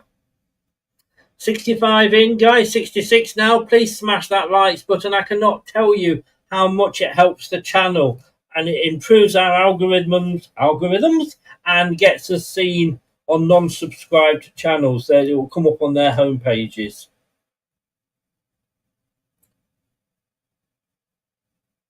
So, lovely 1-2 here by Leicester, but it's cut out. But it is a throw-in for Leicester on this near side. Leicester obviously in their pink tops, black shorts, pink socks, kicking from right to left.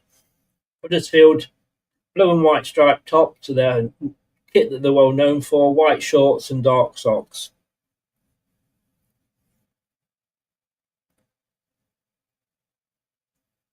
Leicester just enjoying a spell of possession at the moment. Yeah, it's not exactly, and it's going to go. No, I thought it was going to go all the way back to Stolarczyk. Back with Faze. Oliver Skip. Good ball through to Jeremy Monger here. Monger comes on the inside. He tried to touch it off to Skip there, and it just didn't quite come off.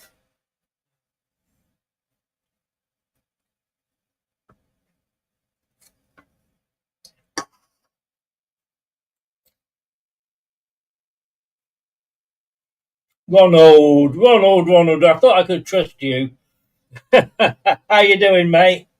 How are you doing?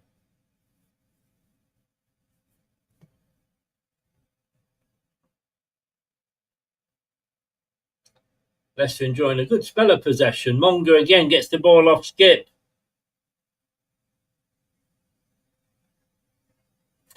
Skip with a good corner, with a good cross, into the box.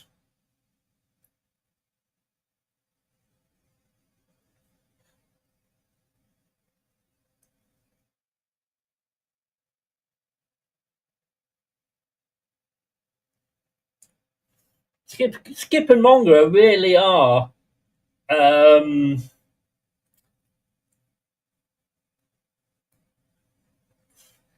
up well at the moment.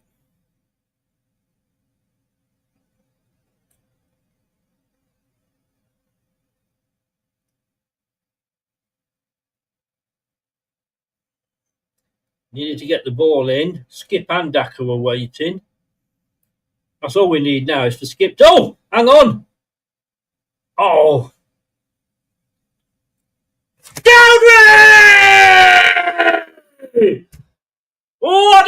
goal! What a goal! 1-0 to Chowdhury, to Leicester. Hamza Chowdhury after 53 minutes.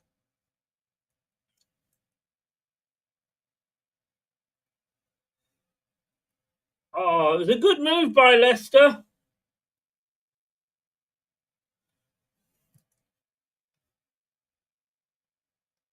They cleared it away with Chowdhury. Top bins. Vardy would have been proud of that one, I tell you. So would.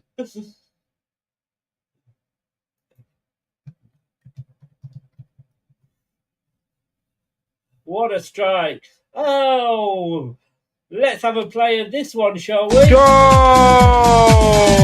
Back of the net.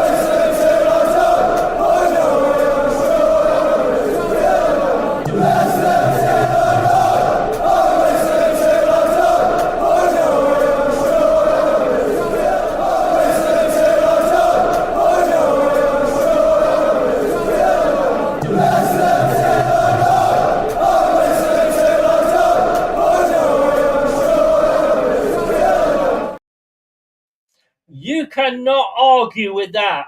What a goal. What a goal. That has brought the game to life.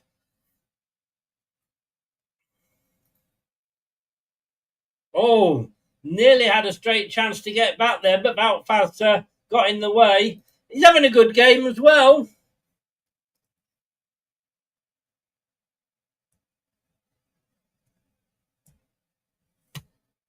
Wow.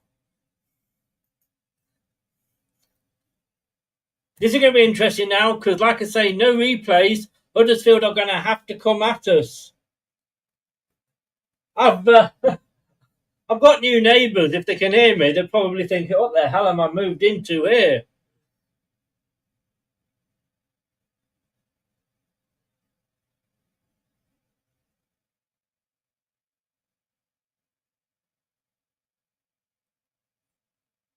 So we're underway again after the injury to the... I'm loving it. Do.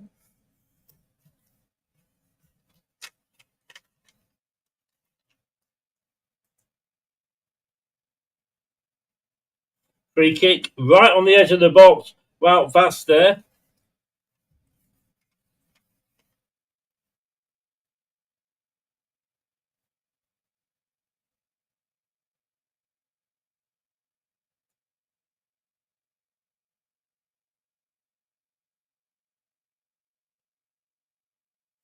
Huddersfield Town must be saying thank you very much.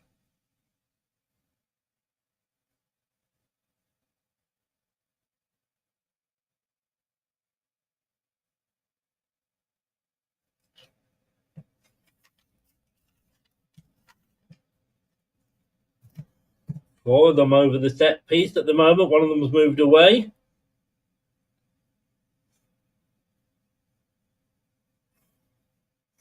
Four in the wall for Leicester. This is where I think it was Craig that was saying, why don't we...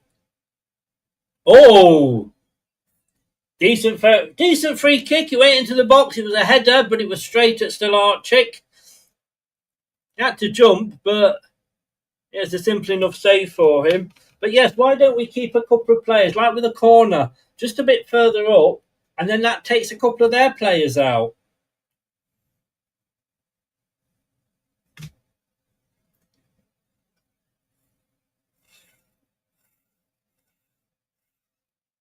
Russ, how you doing, mate? Where have you been? Oh, Monga again on a lovely turn. Oh, he just pulled it back. Didn't pull it back. Skip couldn't get it. Hamza Chowdhury fancied another shot. And now it goes all the way back to Stolarczyk. A great run by Monga, but he just, I wanted to say Monza, that's a bank, isn't it? Great run by Monga. Couldn't quite pull the ball back. Yeah, Russ, how you doing, mate? It has been a long time.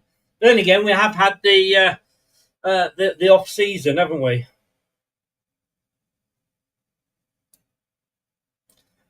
Dino, don't put a but on the end. Just enjoy the fact that it was a great goal.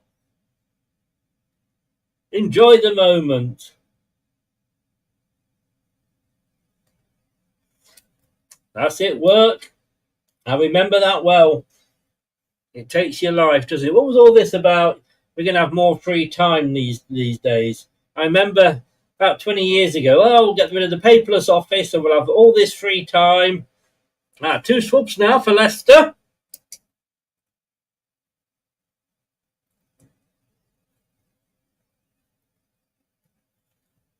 Winks and Mavadidi are coming on. Mavadidi for Monga.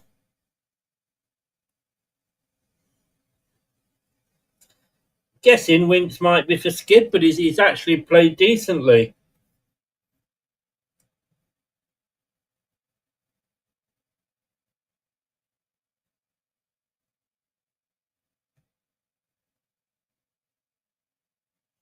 So Winks is on. And he made a huge difference when he came on. Nelson is off. No, he's not. He's taking the free kick. They've not put the substitutes up yet.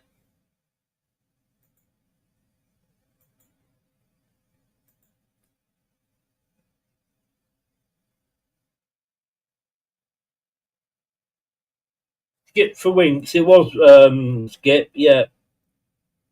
Although he was getting into the game more. Oh, what a save!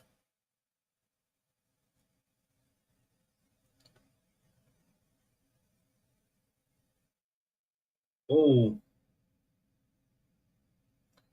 It was a miss passed out.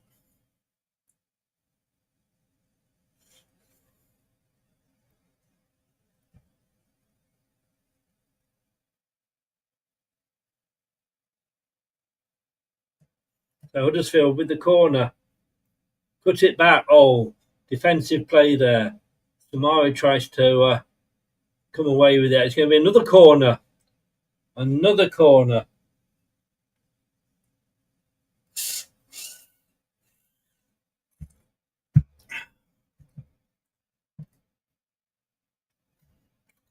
They are league round Huddersfield Town. Enjoying the best of the game so now that since they've gone 1-0 down.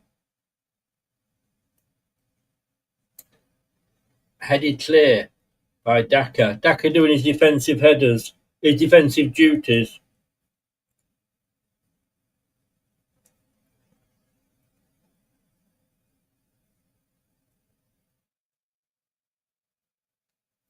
It's all Huddersfield at the moment.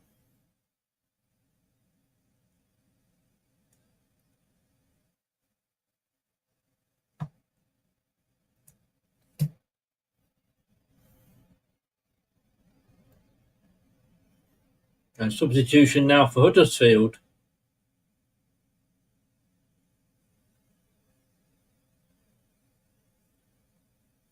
So the captain Wiles goes off, number 8 for Huddersfield.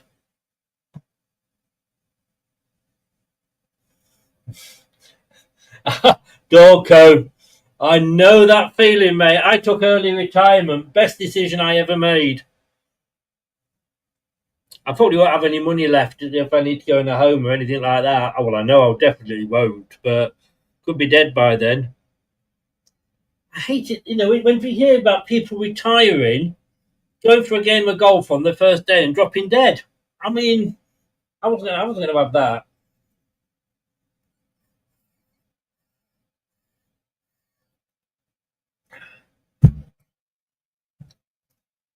I'm babysitting my granddaughter tomorrow for the first time.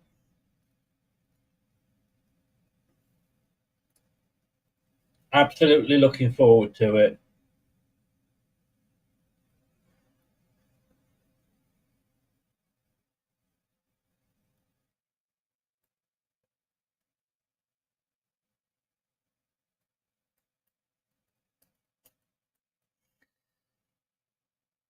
A lovely ball over the top by Huddersfield now.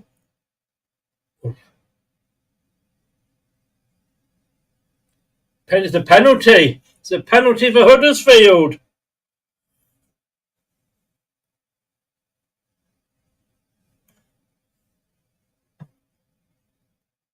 Oh, it's a Huddersfield penalty.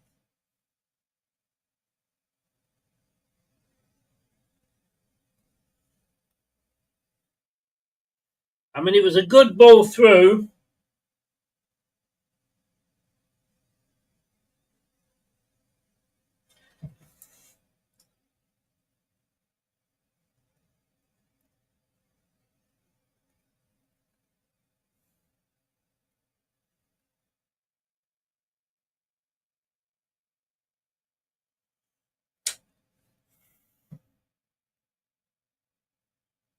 So Dion Charles to take it.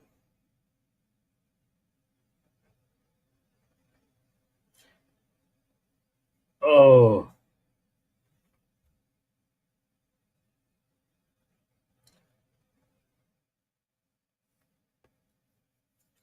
They equalised from the follow-up.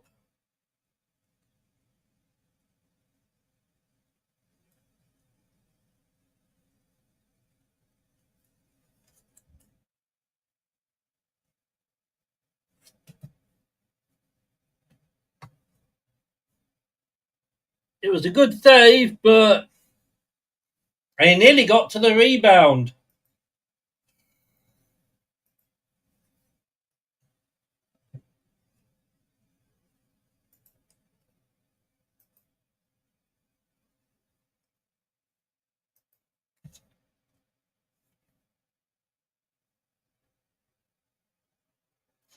I mean, that was a good follow-up.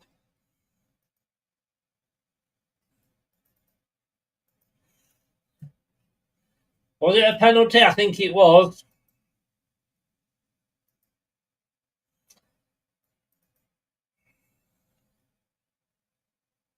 Now, I want to see how Leicester react.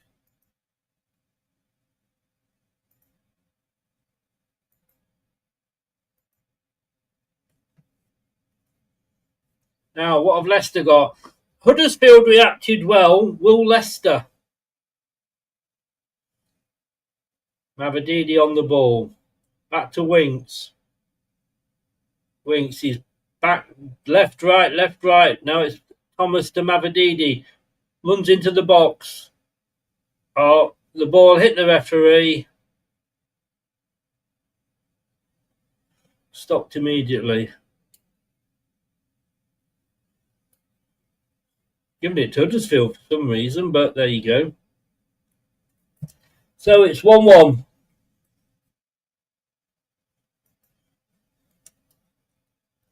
So Chowdhury scores a goal. Chowdhury gives a goal away.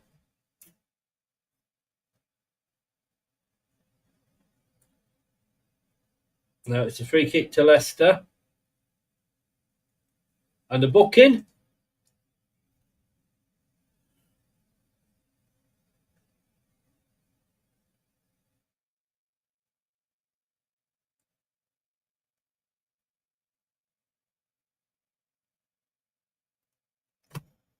So,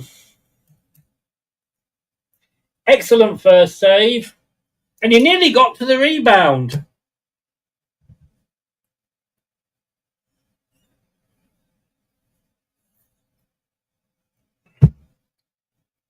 Now we need some Mavididi magic. Hands! Wings from Mavididi. Well, we weren't behind for long.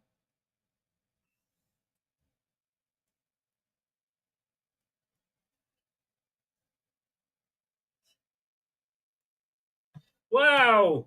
Wow. I mean, it went out to Mavididi. Mavididi cuts inside to Winks. Winks placed it beautifully. Placed it beautifully. Well done, Harry Winks. Goal! Back of the net.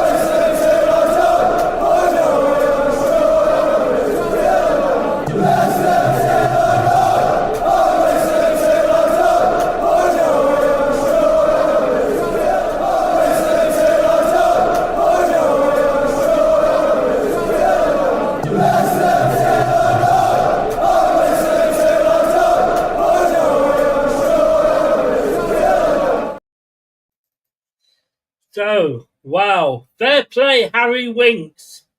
What a goal.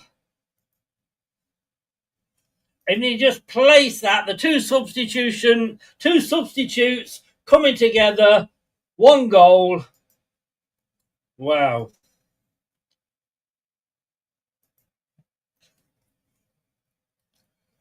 They are. Now that was a reaction, Jeff. You are quite right.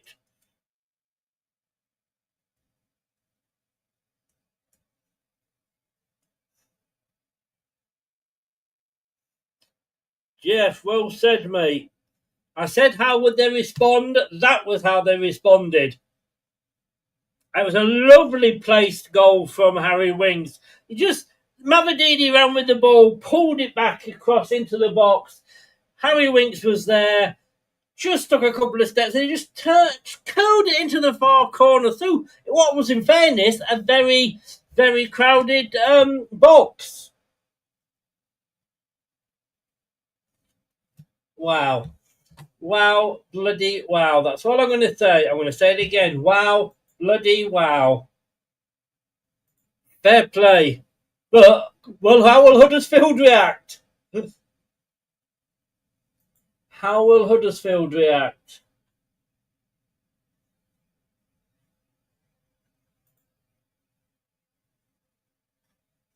Sunderland await the winners, remember?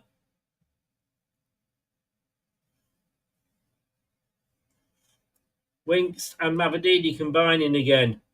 Thomas, Winks, Mavididi. Got himself an assist. Winks. Sumare. Mavididi, Winks. Chowdhury. Oh, we're just playing it around. Getting the hey, hey, hey for the Leicester fans. Fair play, look, fair play to Huddersfield. They've come and they've given us a game. Surely that was a free kick, referee. It was against Page, it wasn't given.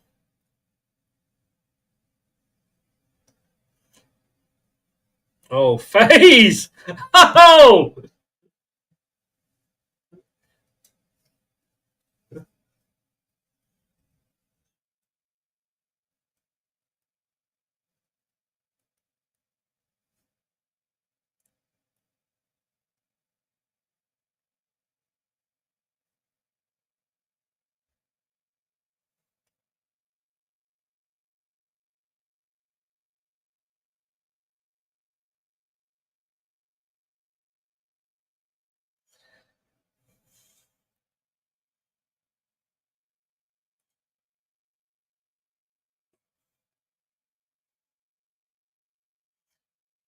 Yeah, I have to say, in fairness to Huddersfield, watching this, you would not say Championship League One. Chowdhury, please don't give away another penalty. They've played well, Huddersfield. You've got to give them credit. Yeah, he's gonna have a career offside. It's a free kick to Leicester. He's going to have a second career in rugby after this pressure.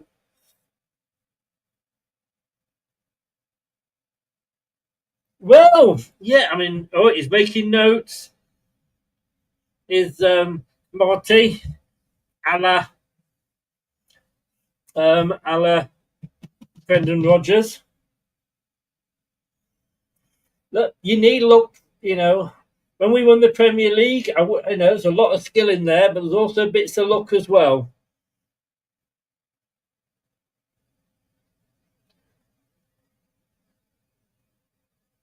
Oh, Lewis Page took a shot, but it was over the top.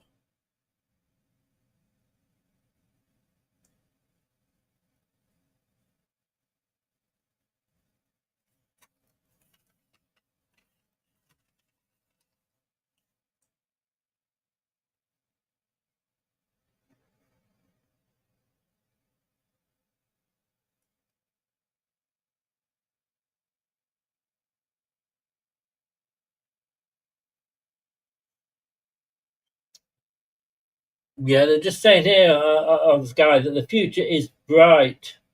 Hi, Sophie. How you doing? No, of course we won't. But a good run and some wins in there just helps build the confidence. I did say I'd love to have a run in the FA Cup.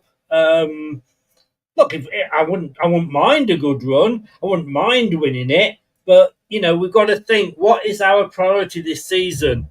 And it's going to be out for a goal kick. To Leicester. But our priority this season is, and always should be this season, the league. We need to get. I love the Championship, but we need to be in the Premier League. Any club does. And so that's got to be our priority for me anyway. It's about phase. Oh, Smiley just couldn't quite control the ball. Or was it Louis Page, I think? So, into the last 15 minutes. There'll be a bit of stoppage time. We've had the penalty. We've had some. What did we have? We had something of someone. Substitutions. We've had quite a few of those. That's what I was looking for. 3 substitutions for Leicester. Oh, 2-2. Wow. A sheer. What a strike.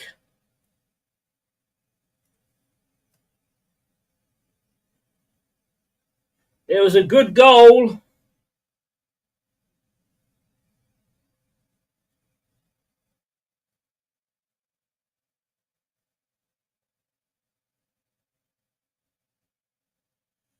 A fantastic goal, I've got to say. Well done to the guy.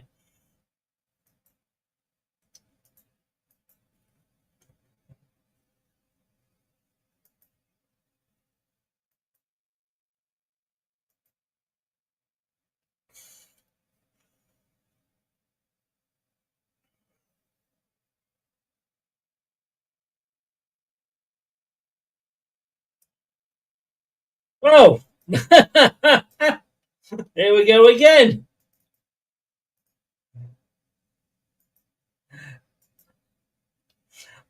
I've got to say, nobody's stopping that. No goalkeeper is stopping that.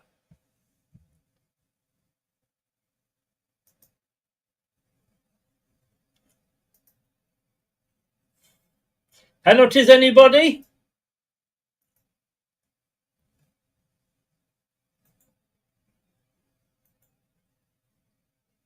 Just to update you, Barnsley are leading Fleetwood Down 2-1. Sheffield Wednesday are 2-1 up away at Bolton Wanderers. Cheltenham Town are 2-0 up at Exeter. Huddersfield and Leicester obviously 2-2. And Birmingham are still beating Sheffield United 1-0.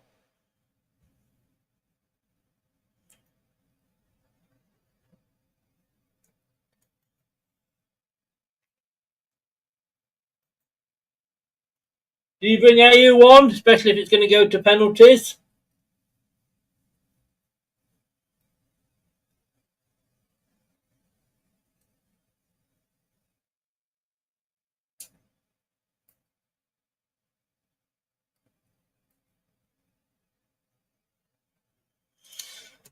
Which way is this going to go, guys? Do you fancy us if it goes to penalties?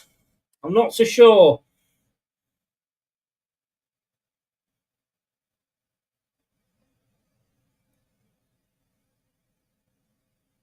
Well said, Jeff. Goal scorer's going off. Yeah, Joke, you have to wait. As Jeff quite rightly says there, he's a mod and he will kick you out and he gets my backing to do that. Wait until I've announced it. Spoilers, there's no ifs, no buts. Even Joke spoilers will get you removed. As simple as that. You wait for me. Because we're all watching at different times, depending how our feeds are. So 11 minutes.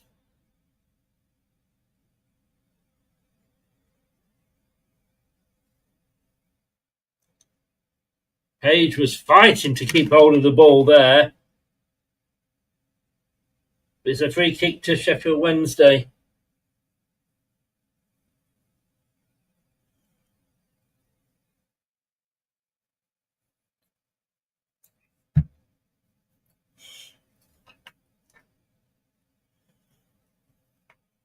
Who would you have taken our penalties?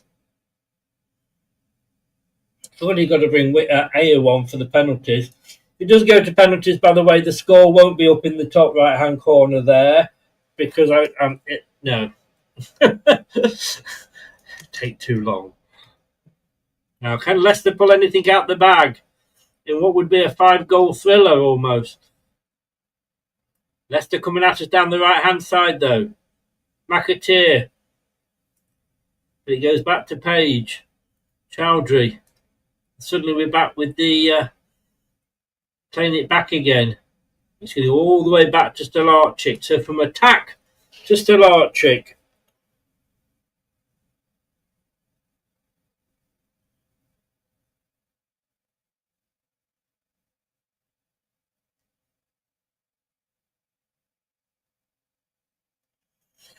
We're going to make some more substitutions by the sound of it. I'm guessing that is for penalties. Oh, Chowdhury gets a free kick. And another yellow card, is it?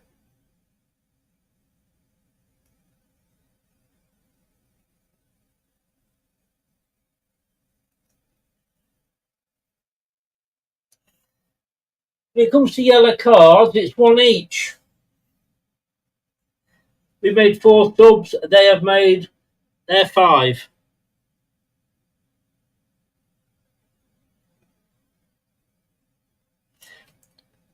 Daka off.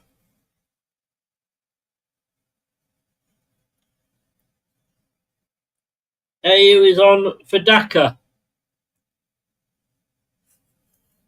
I say that's pretty much for penalties, I think.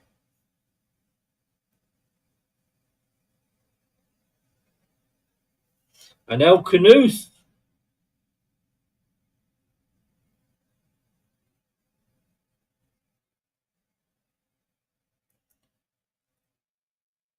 Chowdhury is coming off. But I say I've got quite fancied him for a penalty. This second half, I can see where you're coming from, Kevin. You're quite right. Why are you confused, Dino? He's changed formation again, probably gone 3 at the back.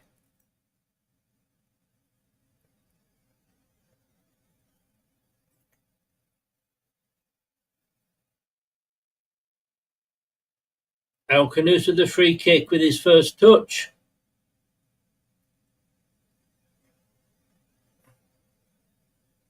Head tennis at the moment, literally.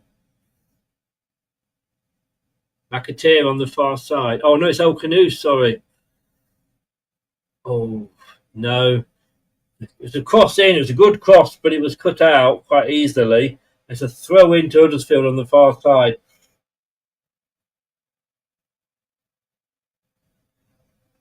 Possibly.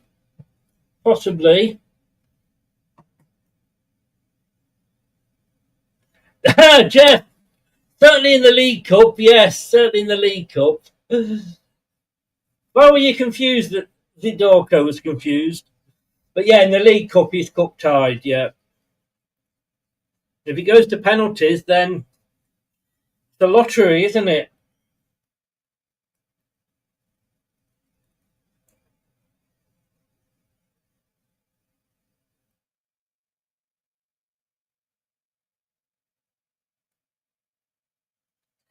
"83 minutes, this was about, wasn't it, when we scored? Maybe just a little bit later.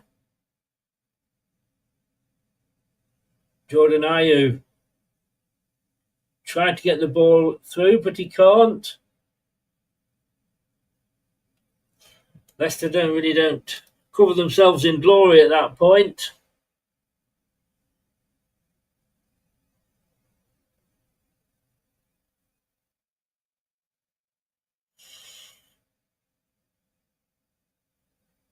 Oh,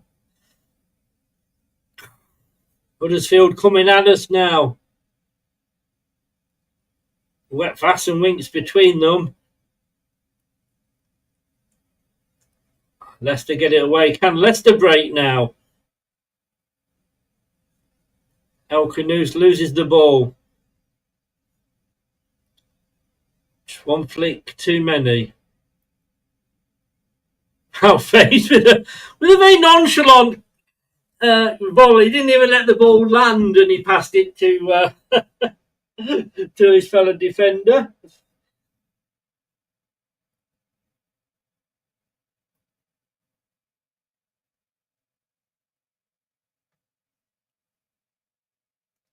Oh, a lovely ball into the box, but unfortunately, what he was thinking wasn't the same as what was being thought by his teammates.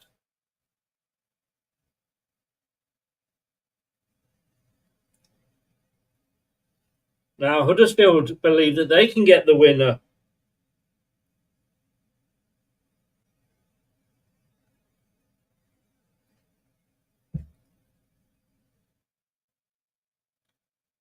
They're playing well at the moment. Oh, Mavadidi doing some good defending.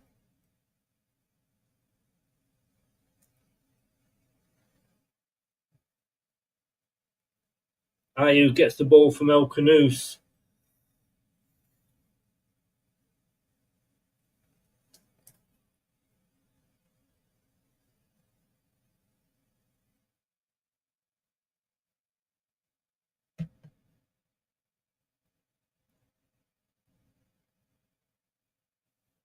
Into the last 4 minutes of the game, well, of normal time. Fast does well there.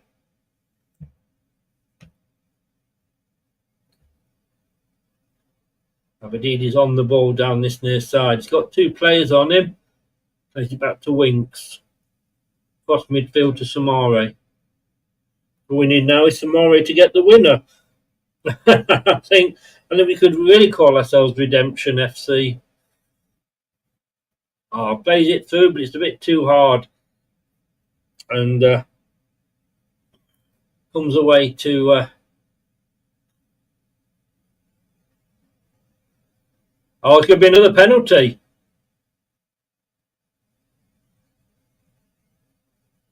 No. Bloody hell. That, I thought, was a spot-on penalty. You know what we said about not having VAR?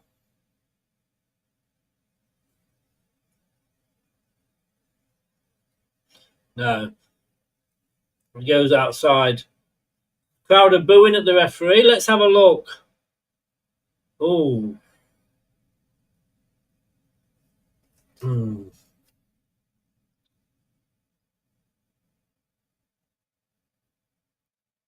I'd call it a shoulder barge, to be honest with you, which back in my day was always allowed.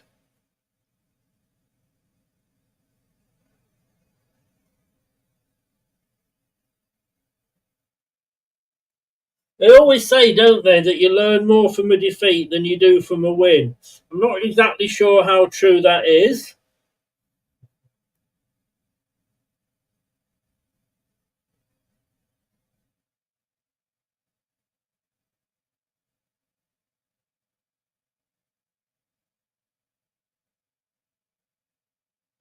Now Leicester breaking down this left-hand side, which Ayew keeps control of the ball well. Got 4 players in front of him. But it ends up with El Canoes. Plays it forward for Mavadidi, but Mavadidi has to choose which side the ball's going, and he chooses the wrong one.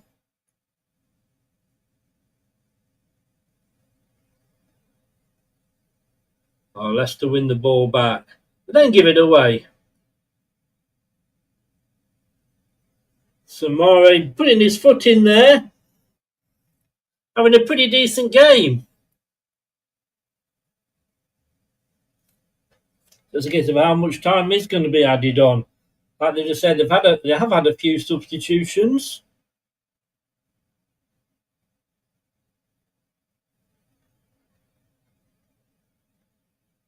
Free kick to Huddersfield.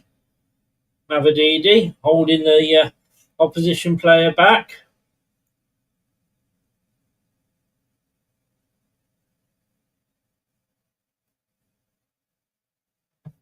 Huddersfield, one last chance. Well, I'll probably have more than this because of the injury time. But they're coming forward now. Huddersfield, probably, I've got to say, looking the more likely.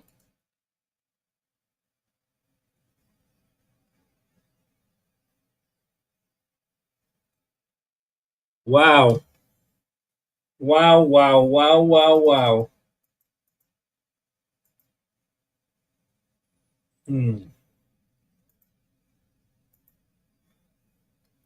6 minutes. Wow.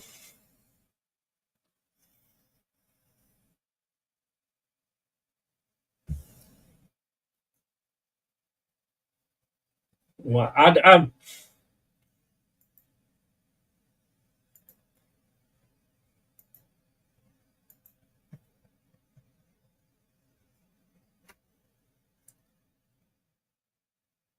nearly. Are Leicester trying to commit suicide here? El Canoes now. Mavadidi crosses the ball.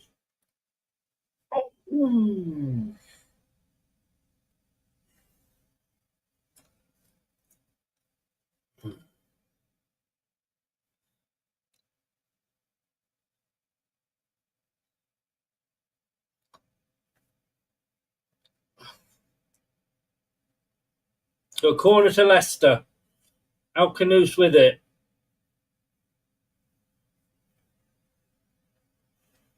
No, couldn't get it past the first man. Where's Thomas? I thought he was taking them.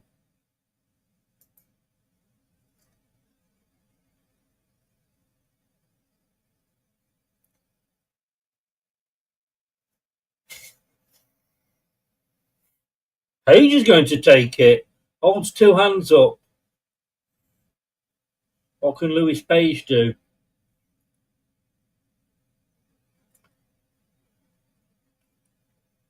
Oh, it's a good one. Went to the back post.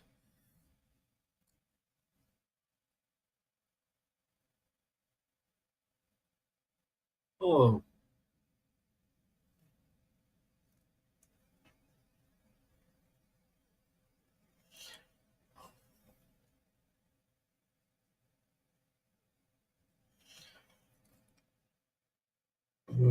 He did. He should have. I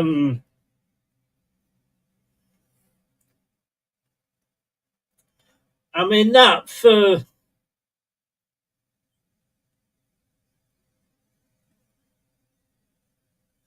Advantage should have been played.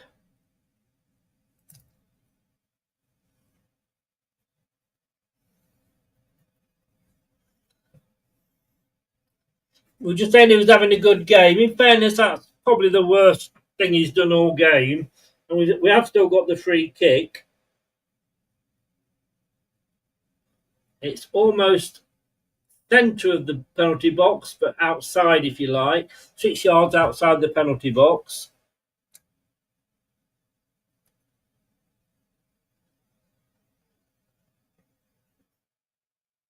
Now, we saw that they were doing different things with corners and free kicks on Sunday. It's going to be Ayew that's going to take it.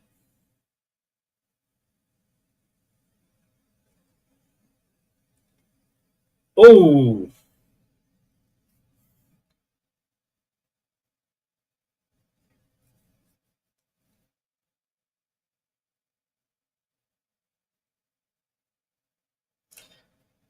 It just needed somebody to get on the end of it.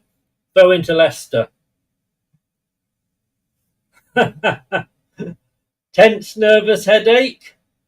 Barnsley and Fleetwood look like they're going to extra time to penalties. That's 2-2. Bolton Wanderers got one back, but then Sheffield Wednesday got another. It's Bolton 2, Sheffield Wednesday 3. Cheltenham 2, Exeter 0. Mavadidi. Oh. Tomorrow couldn't get onto the shot.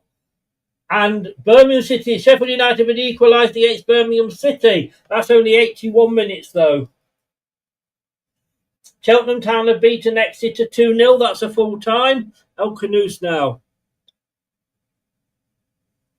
Last couple of minutes of this match.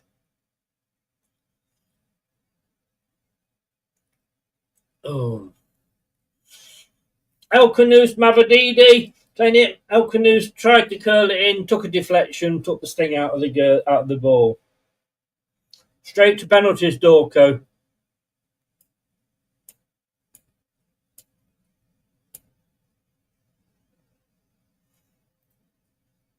Bolton have equalised.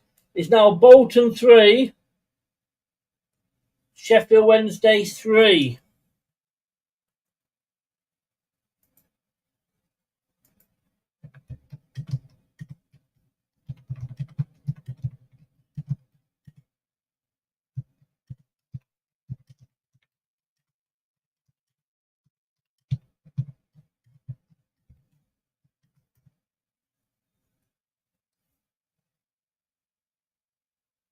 It's getting a little bit scrappy at the moment now.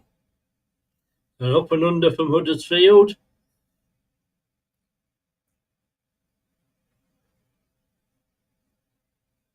No, full time. It is penalties. It is penalties. Oh my God, can we do this again, Wayne? Can we do this again? You're on mute. Hi, Chris. I love Yeah, it. mate. We need somebody, a little man in the corner doing sign language. I know. Well, it's yeah. It's penalties. I mean, Barnsley Fleetwood looks like it's going to penalties. Bolton Sheffield Wednesday, they've already started their penalties. Cheltenham have beaten Exeter 2-0. 83 minutes gone, Birmingham 1, Sheffield United 1. Oh, I mean, I don't know. Tell me, what do you think? Did we throw that away? I think we did, yeah. Hamza, what a brilliant... I mean, you couldn't write the script, could you? Hamza, a storming goal. Yeah. Captain check, funky hairstyle check, top bin screamer check, give away a penalty check. He has got a history of giving away penalties, hasn't he? But their second goal, what a screamer. Brilliant, absolutely brilliant. And they've played really well, to be fair. They've attacked through the middle, gone down the wings. They played really well. Guys, I'm going to take the chat out off the screen now because somebody, I am sure, will be in there and sort of give it away. So by all means, carry on chatting in the chat, but it's going off the screen for obvious reasons. We did see Marty writing down names, didn't we? And I've got that on the 73rd minute. Yeah. Now, which end are they going to be shooting into, and they're going to toss the coin now? Referee had a good game. I mean, that I thought we'd given away another penalty right at the end. Do you know what? It was really iffy, wasn't it? I mean, what a difference to the first half. Yes. I mean, you couldn't get chalk and dillo. Typical tale of two halves. Do you want to do penalties together? Yeah, go on, Chris. I don't know who's in advance. I'm at the moment just looking at... Just about to toss the coin? Yes. I've not got them tossed over. He's come up now. I'll tell you when he tosses it, and you can see if you're advanced or behind me. The referee is brilliant. He's tossed it. Right, so have they tossed for which end or something? Yeah. Yeah. Now they're tossing for who goes first with the penalties. Mavididi is doing the captain's role there. Now, can't say I'm looking happily at the players we've got in that centre circle. Well, could you guess who's going to take them, Chris? Well, Ayu's come on to take one, obviously. Yeah. I would say let him take the first one. Yes. It's interesting now, a lot of people that take the penalty kicks now, they don't allow the keeper to come out and do all the things. No. They just completely wait for the keeper to stop faffing about, then they put the ball down, yeah. Oh, it's at the Leicester end. We are. That's right. We won the toss to go down that end. Yes. I mean, I would say, look, I'd say El Canoes, Winks, Mavididi, Ayu. Canoes, Winks, Mavididi, Ayu. So that's 4, and possibly Nakatir. Ayu's going to take it first. It's true what somebody said. He walks up to the ball or take corners like an old man waddling down the street to get his paper, doesn't he? He does.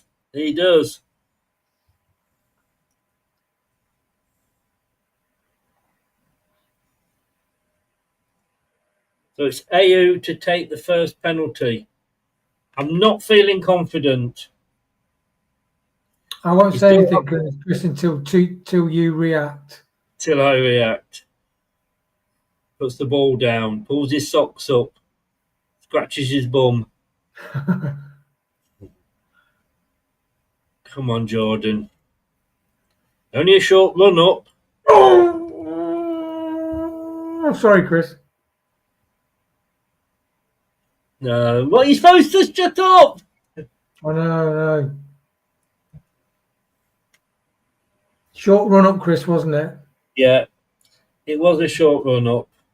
I'm going to have to kick you out for doing a spoiler. I know. It was your reaction as well. I thought we were about. I thought we you were want to go off and watch it, then you can enjoy them, mate. Hey? You go off and watch them, then you can. Yeah, I'm watching, mate, so I don't want to spoil it yet. It's been a minute. Yeah, and then come on at the end. Yeah, cheers, buddy.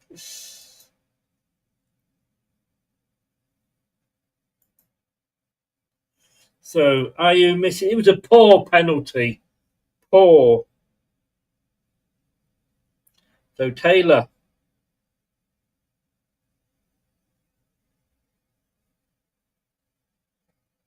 He saved it! He saved it!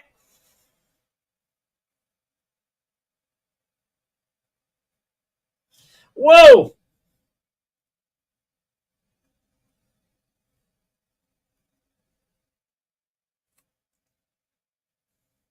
Big 6'4" and 6'5", the goalkeepers.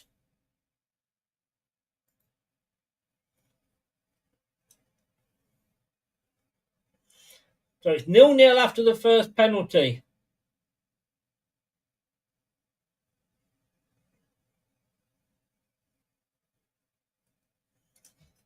It's Mavididi for Leicester.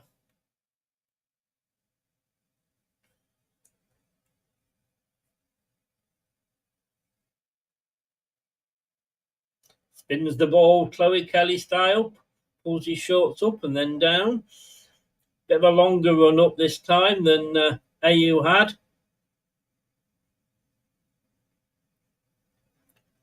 Mavididi scores! He scores. He stuttered a little bit. I don't like that. And the goalkeeper gets the right way. Wow. I mean, he ran. Oh, I was going to shut my door. 1 second.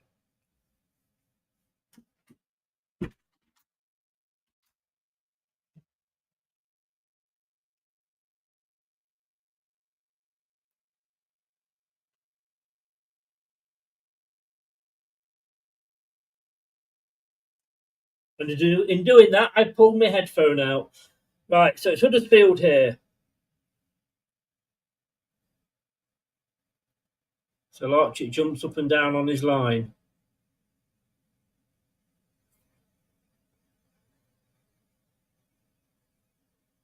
Oh, May, good penalty.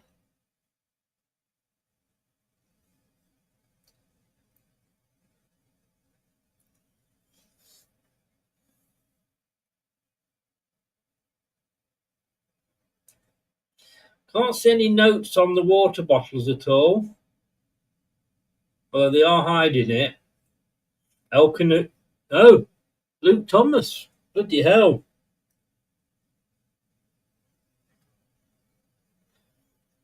Now that's a surprise.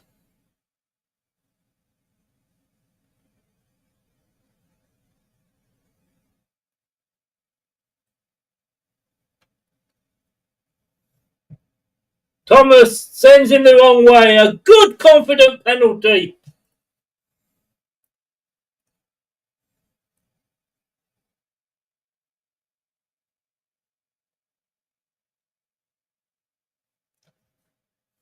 So 2-1 to Leicester.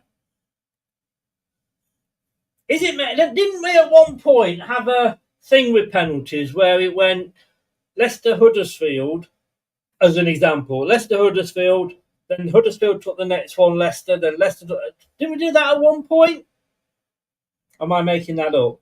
Probably making that up. Anyway, here we go. Huddersfield against Larchik. Ooh. Castledine there. Another good penalty. In fairness, the Larchik went the right way. Now it's El Canoes. It's 2-2.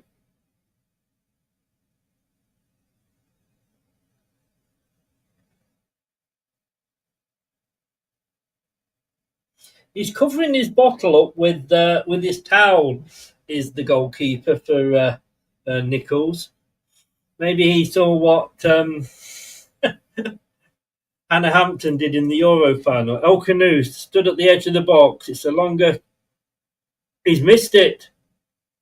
It's the post.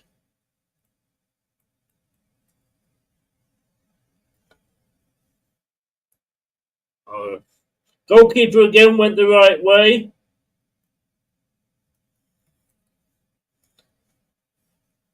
But he hit the post, El Canoes.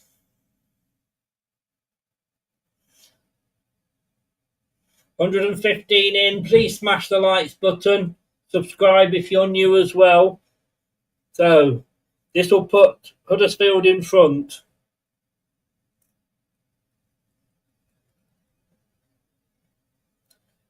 He does. Just.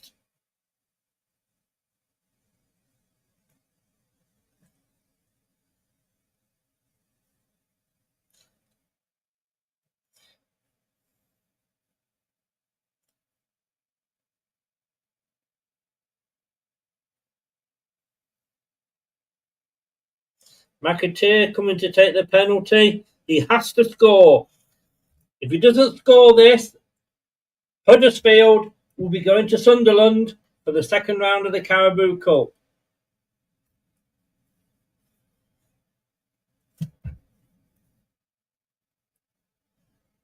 Number 35. Saved one. Had the post hit one. What can Leicester do now? Casey McAteer. Not again. It's not a long, and he's missed it.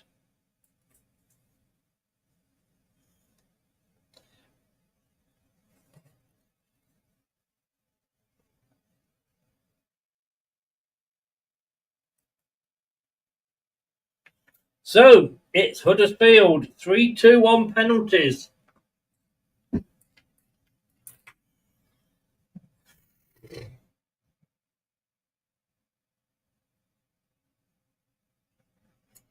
Thank the Lord. Thank you. Thank you, Paul. Right. I don't like playing this one, but I kind of have to.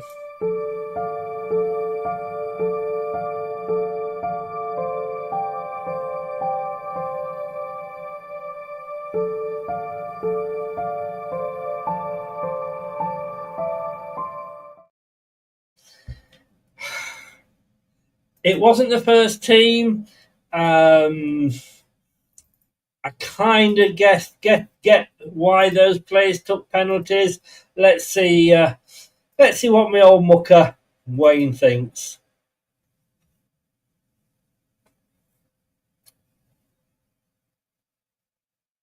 Sorry, mate. What's that saying? Yeah, it's a bit like me with my mute button, is it, mate? Close but no cigar. You know what? Not brilliant penalties. I think you keep Daka on for penalties. I think Marty got a couple of those wrong.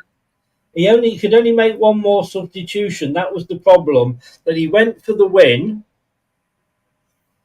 Didn't come off with that with that, so it was down to penalties. So then he had kind of buggered himself. I'll put 3-2. No, I've got it wrong. Let me take that down. There we go.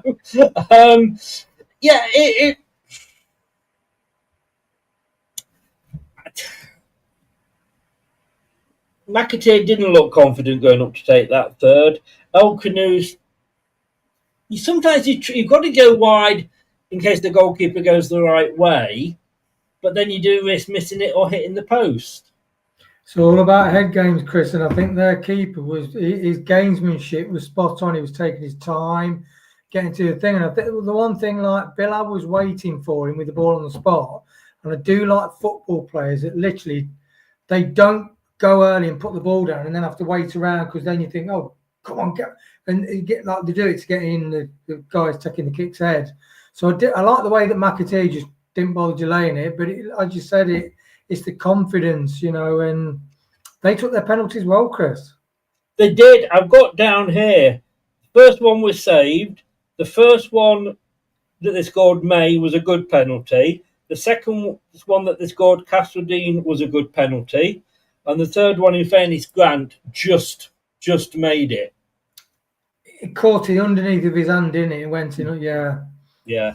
I mean, for us, AU, poor penalty. Yeah. I expected more from him.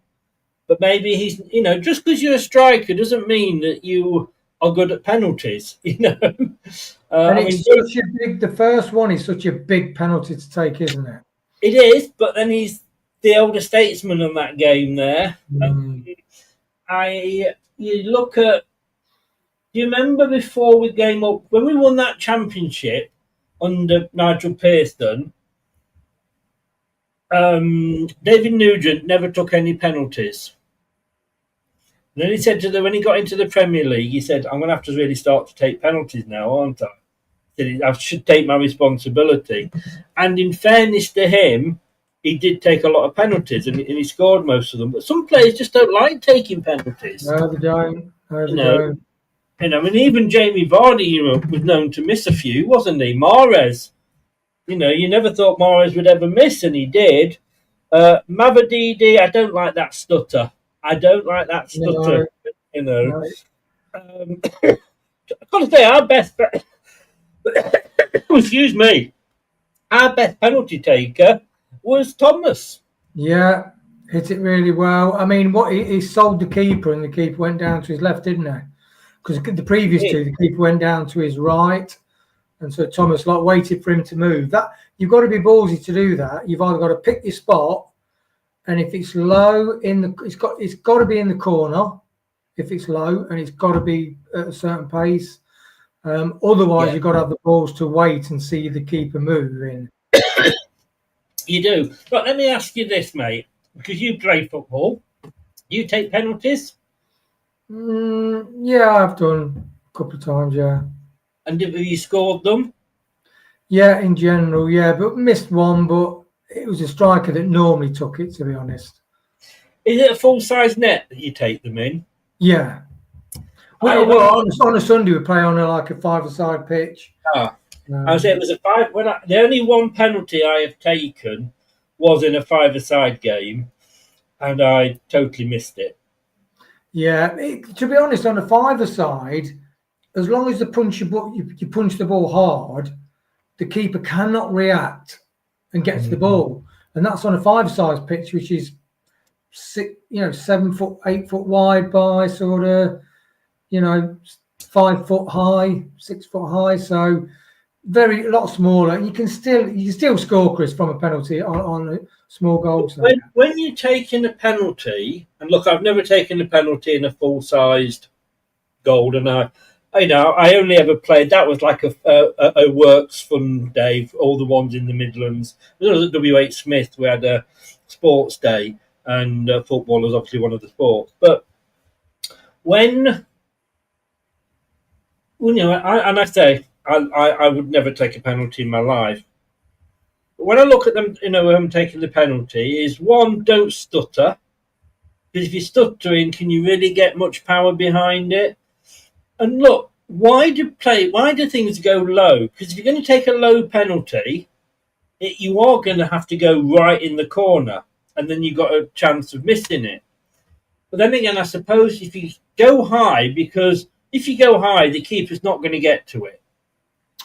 Definitely not, but that's a more ballsy thing, to be honest. If you punch it hard enough, even if the keeper's near it, you will score. But to lift it high, you're risking putting it over.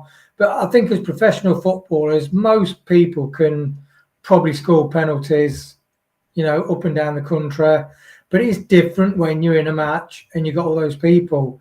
And it's interesting how many professional footballers you see lacking confidence during that pivotal moment. Yes, yeah. Fair play to Huddersfield. I will point, Paul just made the point there. Anyone notice Wink's reaction or lack of it when he scored? Yes. Is he on the move, do you think? Yeah, I made a note. Interesting, Paul. So I made notes. I wrote down that all the rest of his teammates were like overjoyed and really happy in scoring a goal. And it's almost like, when people score and they go, and they literally have no reaction, because it's like almost like, I told you I was good. I don't need to say anything. I mean, there's many ways, many things you can look into it. I have to say, I've only seen Vestergaard score a couple of goals. He never celebrates. He doesn't know. He picks the ball up and just runs back to he wants to get on with the game. So I don't want to read too much into that by Winks. Thing is, with Winks, I think his contract runs out this season. At the end of this season. Yeah, I think he's one of the 10 that does. Yeah. So if that's the case, if we sell him, we sell him. Because rather than let him go for nothing. So I wouldn't be sorry with that. And I have to tell you again who impressed me in the second half. That was Skip. Skip and Monga were really getting on. They were doing some good 1-2s. I'm sorry. I mean, all you Skip haters, and I had to say this about Faze at the weekend. I thought Skip didn't have a particularly good first half, but I thought he had a pretty decent second half. He was getting quite high up. Yeah, I think Marty he must have got into the players, because Monga, it's like something clicked in him and he's just beating that guy all the time. Put the guy on the floor, and then he kind of got subbed into when I thought he was doing really well. Yeah, he'd get subbed. But yeah, drastic improvement. It's just that you bring somebody down, and he didn't need to bring him down. He wasn't running towards the goal. He was running to the bar. He could only have got a cross in, and for Chowdhury to go down. But like you said, Chris, Chowdhury's done that before, hasn't he? Yes, he has. Faze even had a bit of intricate skill when he took the ball out. The ball was coming down. It didn't even hit the ground. He just put his foot up and side passed it to somebody. But when it was 1-1, and I said, let's see how Leicester react to that. The reaction was the Winks goal. And as Jeff said in the chat, and I'm going to give Jeff credit for this, that was a reaction. It was, and to be honest, Mavididi, I still think Mavididi is struggling to get past people. I do honestly think that. But he played the ball to Winks, couple of touches, passed it into the corner, a great goal. And I think Winks had a really good game again. Yeah, it was a good goal. Credit where credit's due. I've just given Skip praise. I've got to give Samari praise. I thought he did all right. I think he did all right, to be honest. I mean, our players ought to be doing well against people like that. The really good players can find time on the ball. That's the difference of a quality player in any position. And he did that. It's going to be interesting to see how he develops, Chris, to be honest. Because he's like Brad's had Samari redemption arc, and then he's reverted back to his old self. So we'll just see whether the younger players are pushing him to be a better player. And Marty's started him twice, hasn't he? So Marty thinks he can do it, I think. Well, look, we don't know who's going to be there, who's not going to be there come the end of the season. We did a show not so long ago. Is it possible to polish a turd? And we had a lot of turds last season that needed polishing. Look, somebody's just put, we're not going to get anywhere if we play like that. I still say that performance tonight was better than 97% of what I saw under Ruud van Nistelrooy. And look, we beat Ipswich and we beat Southampton. They were worse than us. You know what I mean? So we should have beaten them, towards the end of the season. That's the thing I'm looking at. If people are expecting, we're in the Championship, we've got to division, we're going to walk this. We're going to be, we're going to get up, and if we don't get many points deductions, even if we get a points deduction, we're going to walk it. And I'm sat there saying, I don't know, I'm not sure we'd even make the playoff, with the points deduction. We've got to be careful. We're not going to get overconfident. We're not this side that Enzo had. Yeah, definitely. And I do think it's like a couple of the guys said about Louis Page. Three of the lads in the chat. He had a brilliant game. He's so comfortable on the ball. Massive improvement to Alves, who I'm really surprised with Alves. It's like there are players now going past Alves really in the pecking order. Because he's not really impressed pre-season, Alves, to be honest. He's good on the ball. He dribbles too much, whereas Louis Page, there's one where a guy was almost ragging him down. He got away from the tackle and got a shot over the box. But Alves wasn't coming up with that kind of product. And also Page drives forward very quickly through the middle as well. Do you think Alves has actually missed his chance there? Do you think that with Ruud not using him last season, other players have come up, and it's like you're buying a car and there's a new model or version of it comes out and you don't buy it, and then other players get that car and they goes back. I just think maybe with Alves, unfortunately, his chance has come and gone. Yeah, I think so. It's like at one stage him and Braybrook were the golden lads who were breaking into the first team. They both got awful injuries. They got secondary injuries. Like Braybrook, I mean, sending him up to Dundee in the middle of the winter and sit on the bench, that was a nightmare for him. So sometimes things happen where, I think Kate said last season, he says, look, unless we're going to play some of these young lads, they do need to move on and maybe get first team football low down and rebuild the career. You can do that. You can drop down to League One or League Two, play really well, and then come back up again. It's not the end of the world. But I feel sorry for Alves, really. It's just not working for him at Leicester. No. But then, look, we're only 2 games into the season. Pre-seasons, you can read a bit too much sometimes into them. We all do. Yeah. It's a marathon, not a sprint, young Wayne. Daedalus says, sorry? Yeah, it is. And I got carried away with the 5-0 because I thought, we're a high-pressing team. Chef Wednesday are battered and bruised. But it just shows you they're all professional athletes. Most people are really well drilled. And if you've got fight like we did in the Great Escape, you can go a long way on fight. And the teams are matching us in that area, to be honest. Yeah. Daedalus says, I felt sorry for McAtee. He should not be on the right wing position. Daka was again a passenger. Casey is a number 9. And Alves playing right wing. don't know if Alves is the right winger, is he? I just think in the couple of games he's played, he struggled to. Sometimes you can run around on the football pitch and not be near the ball or things that are happening. And that to me is, I think Alves is, which considering he's young lad and seeing his training videos pre-season, he looks ripped and he done loads of extra training to get fit for pre-season. And it's just not quite working at the moment. It just shows you Louis Page comes on and seamlessly integrate and links with people. And Alves, yeah, I think he did play on the wing, armchair jockey. I mean, they loved him at first when he went to Cardiff, and then I think it tailed off for him, didn't it? He can play left or right wing as well as attacking midfielder. But like you say, like I said, 2 games in, their equaliser, we didn't really do much pressing. We didn't close him down, did we? No, we didn't. But to score from that position that's a brilliant strike, isn't it? To hit the side netting at the top, Yeah. I mean, still it don't matter whether you're 6'11" you're not going to get to that. No, not many goalkeepers, if any, would have done.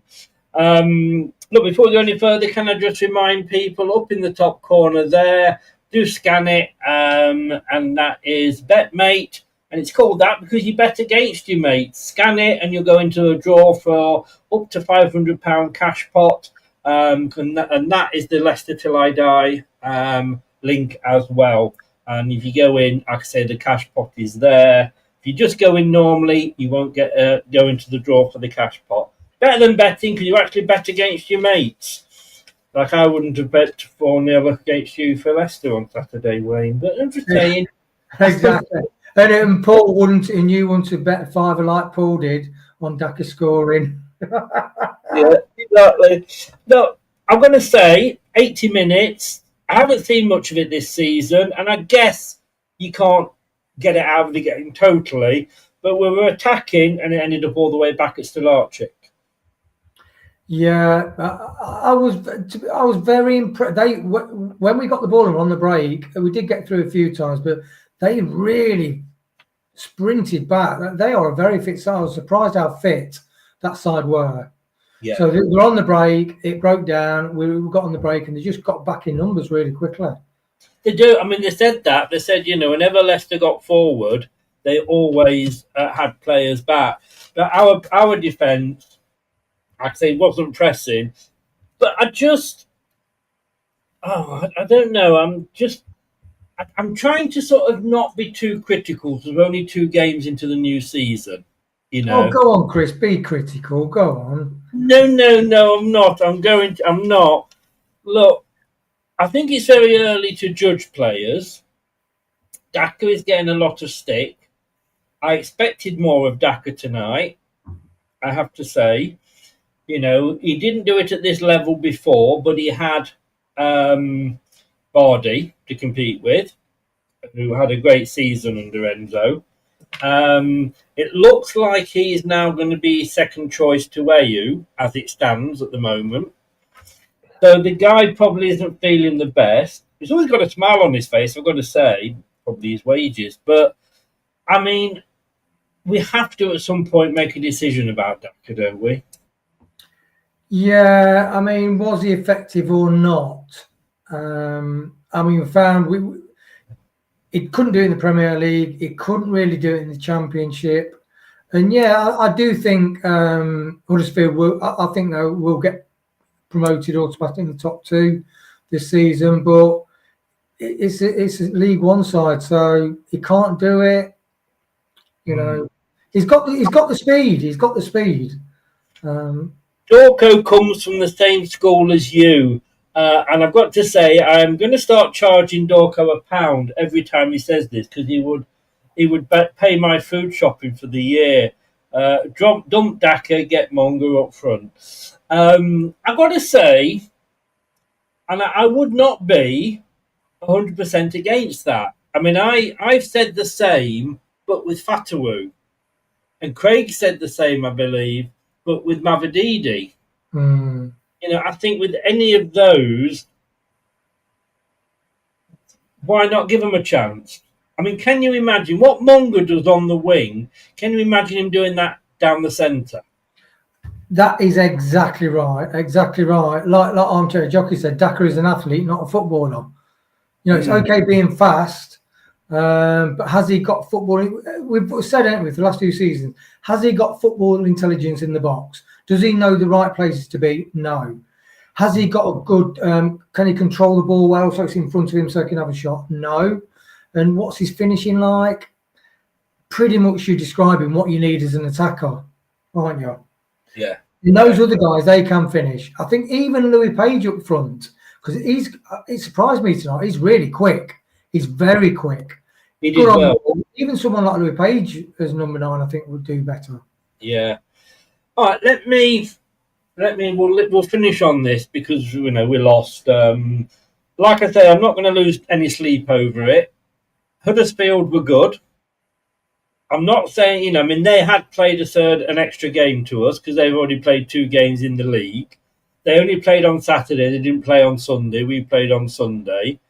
There is a saying, is there not? In fact, I've just remembered 2 questions. But there is a saying that you learn more from a defeat than you do from a victory. What do you think you would have learned from that, if anything? Interesting. Monga had a good challenge, and I think he did overcome it, which is good for his confidence. And Nelson, I was surprised that somebody said in the chat, what's happened to Nelson? I mean, some real sort of faz almost like... It wasn't as bad in the second half. No.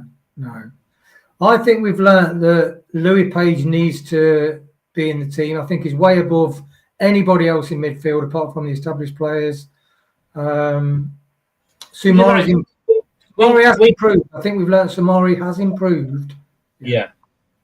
Would you like to see Winks and Page as a 2 in midfield? Although I've said that Page is an attacking midfielder, isn't he? I would like to see Page in the middle. I would like to see Page in the middle. I think Marty will try that.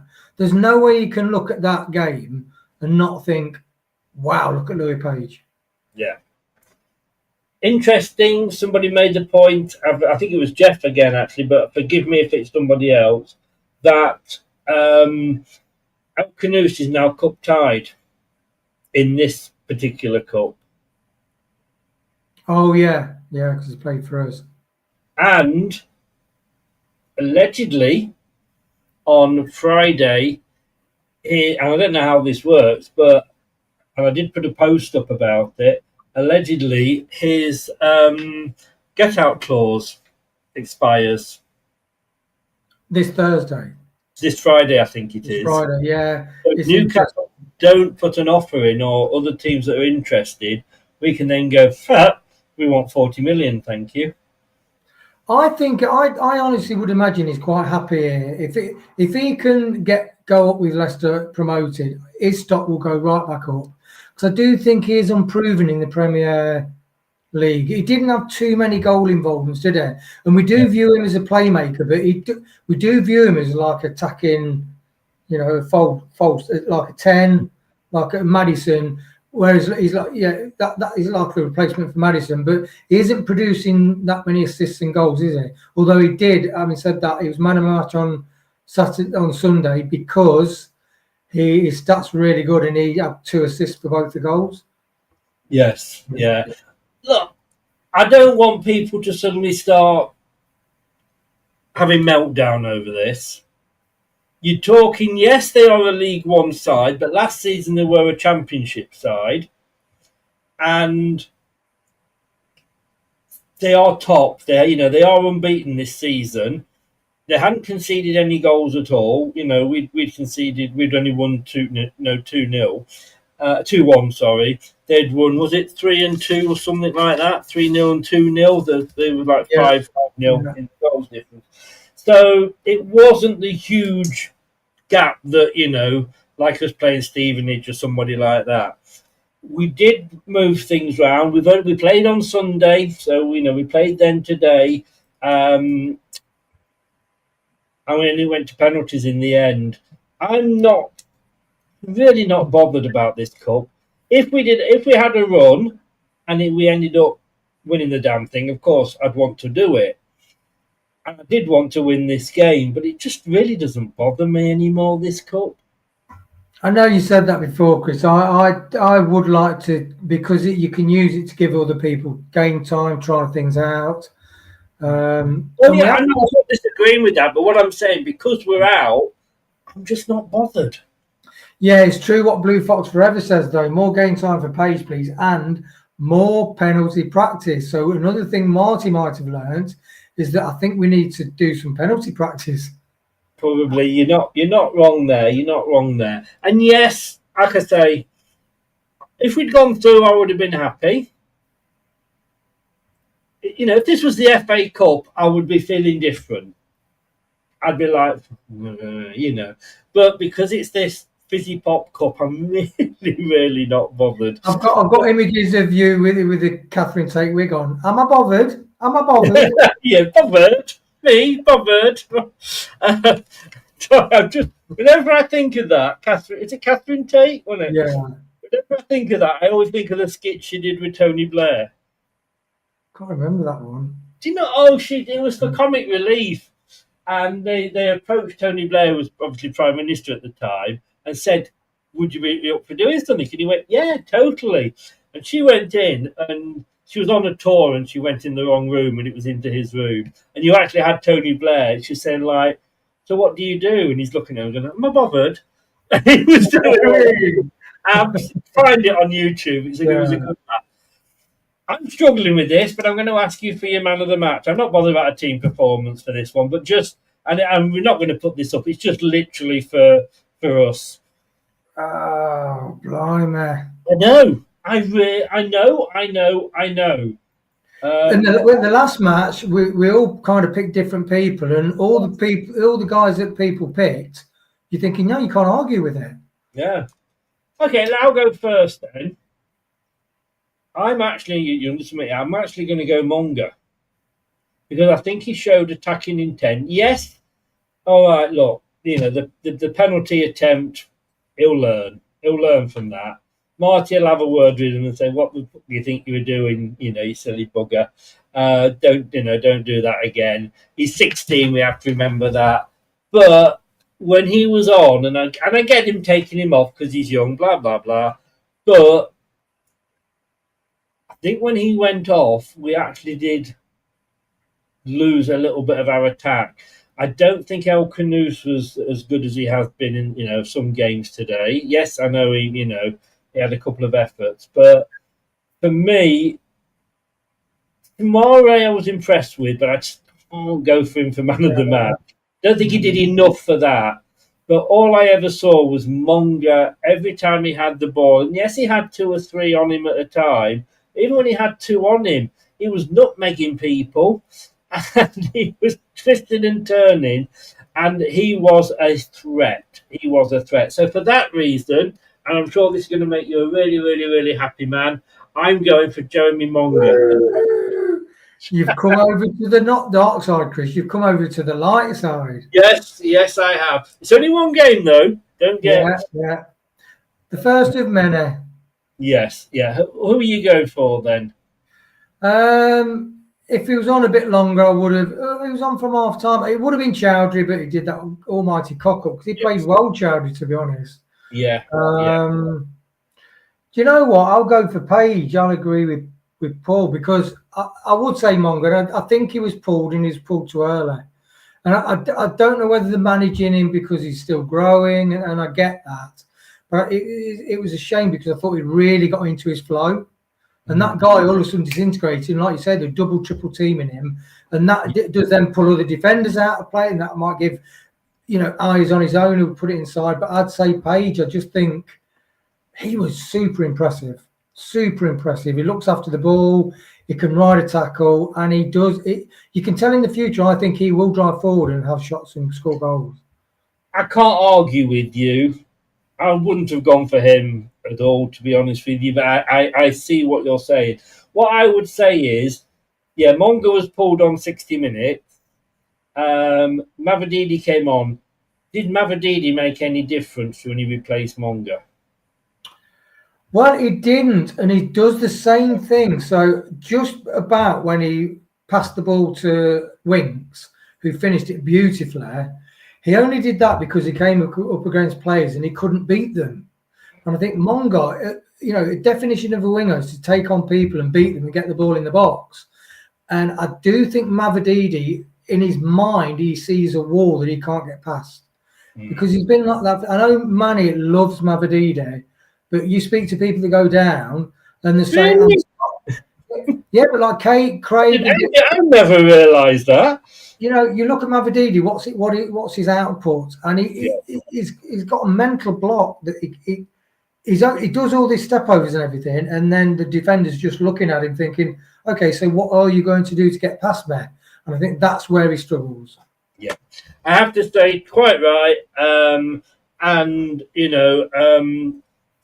I don't think when he came on that he did any better than Monga, who we replaced. And that's when you're coming on as a substitute. That's what your manager's looking to do. But look, we're out. So what? It's the Fizzy Bob Cup. It's not the end of the world. I'd be feeling different, like I said, if it was the FA Cup. Our main aim has got to be the Championship, and has got to be getting promoted, whether that's by the playoffs or as second or as champions, whatever. That's got to be our priority. Please, everybody, do not start having a meltdown because we've lost this game. We are 2 games into the season. There were 7 changes there. Yes, we still need a new striker. Nelson is going to learn from his mistakes. Monga's just to say going to learn from, getting that yellow card. The referee had a damn good game, in fairness, apart from that one time when he didn't play the advantage for us and pulled it back. But look, when I have seen this from some fans that like, well, we're going to walk this, and Cifuentes is a god and he walks on. Yes, he's good. Yes, we've got good youngsters. Yes, we've got a couple of good experienced players, but it's not just going to happen overnight. It is not going to happen overnight. Stick with the team. This was a loss, but please don't start getting on everybody's back. And don't forget, Chris, that's without the penalty that really should have been a penalty in the first half. So, fairness, yes. Yeah. So we would have got that.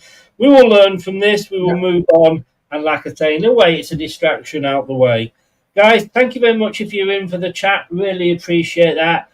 If you are in, please smash that likes. And if you haven't subscribed yet, please do that as well. If you're watching on catch up, put your comments in the description below on YouTube. You can also smash the likes and subscribe as well. Wayne, you're a gentleman, sir. Thank you so very much for coming on at the very last minute. As you were a substitute yourself, and you made all the difference. I was. I'm just glad you didn't ask me to take a penalty, Chris. Well, you might have done better than a lot of those tonight. We are back with a double header tomorrow. As you can see, going across the bottom, Thursday, 7 o'clock, the preview show, talking to Oliver, who is a Lily White, a Preston North End fan, at 7 o'clock with Brad. And at 9 o'clock, cover your ears, Wayne, because it's the prediction show. Anyway, I know. But it's only week 1 again. It's only week 1. Let's not get too panicky. Thanks, everybody. Thank you, Wayne. Go off. Have a good night. And you'll wake up in the morning. We'll still be 4th in the Championship. What more can you ask for? Good night, everybody. Good night, Wayne. Good night. Thanks for watching. These videos are tremendous. You better like them too, or I'll be back. This podcast is proud to be part of the TalkSport Fan Network. TalkSport. Powered by fans. That will conclude this evening's entertainment.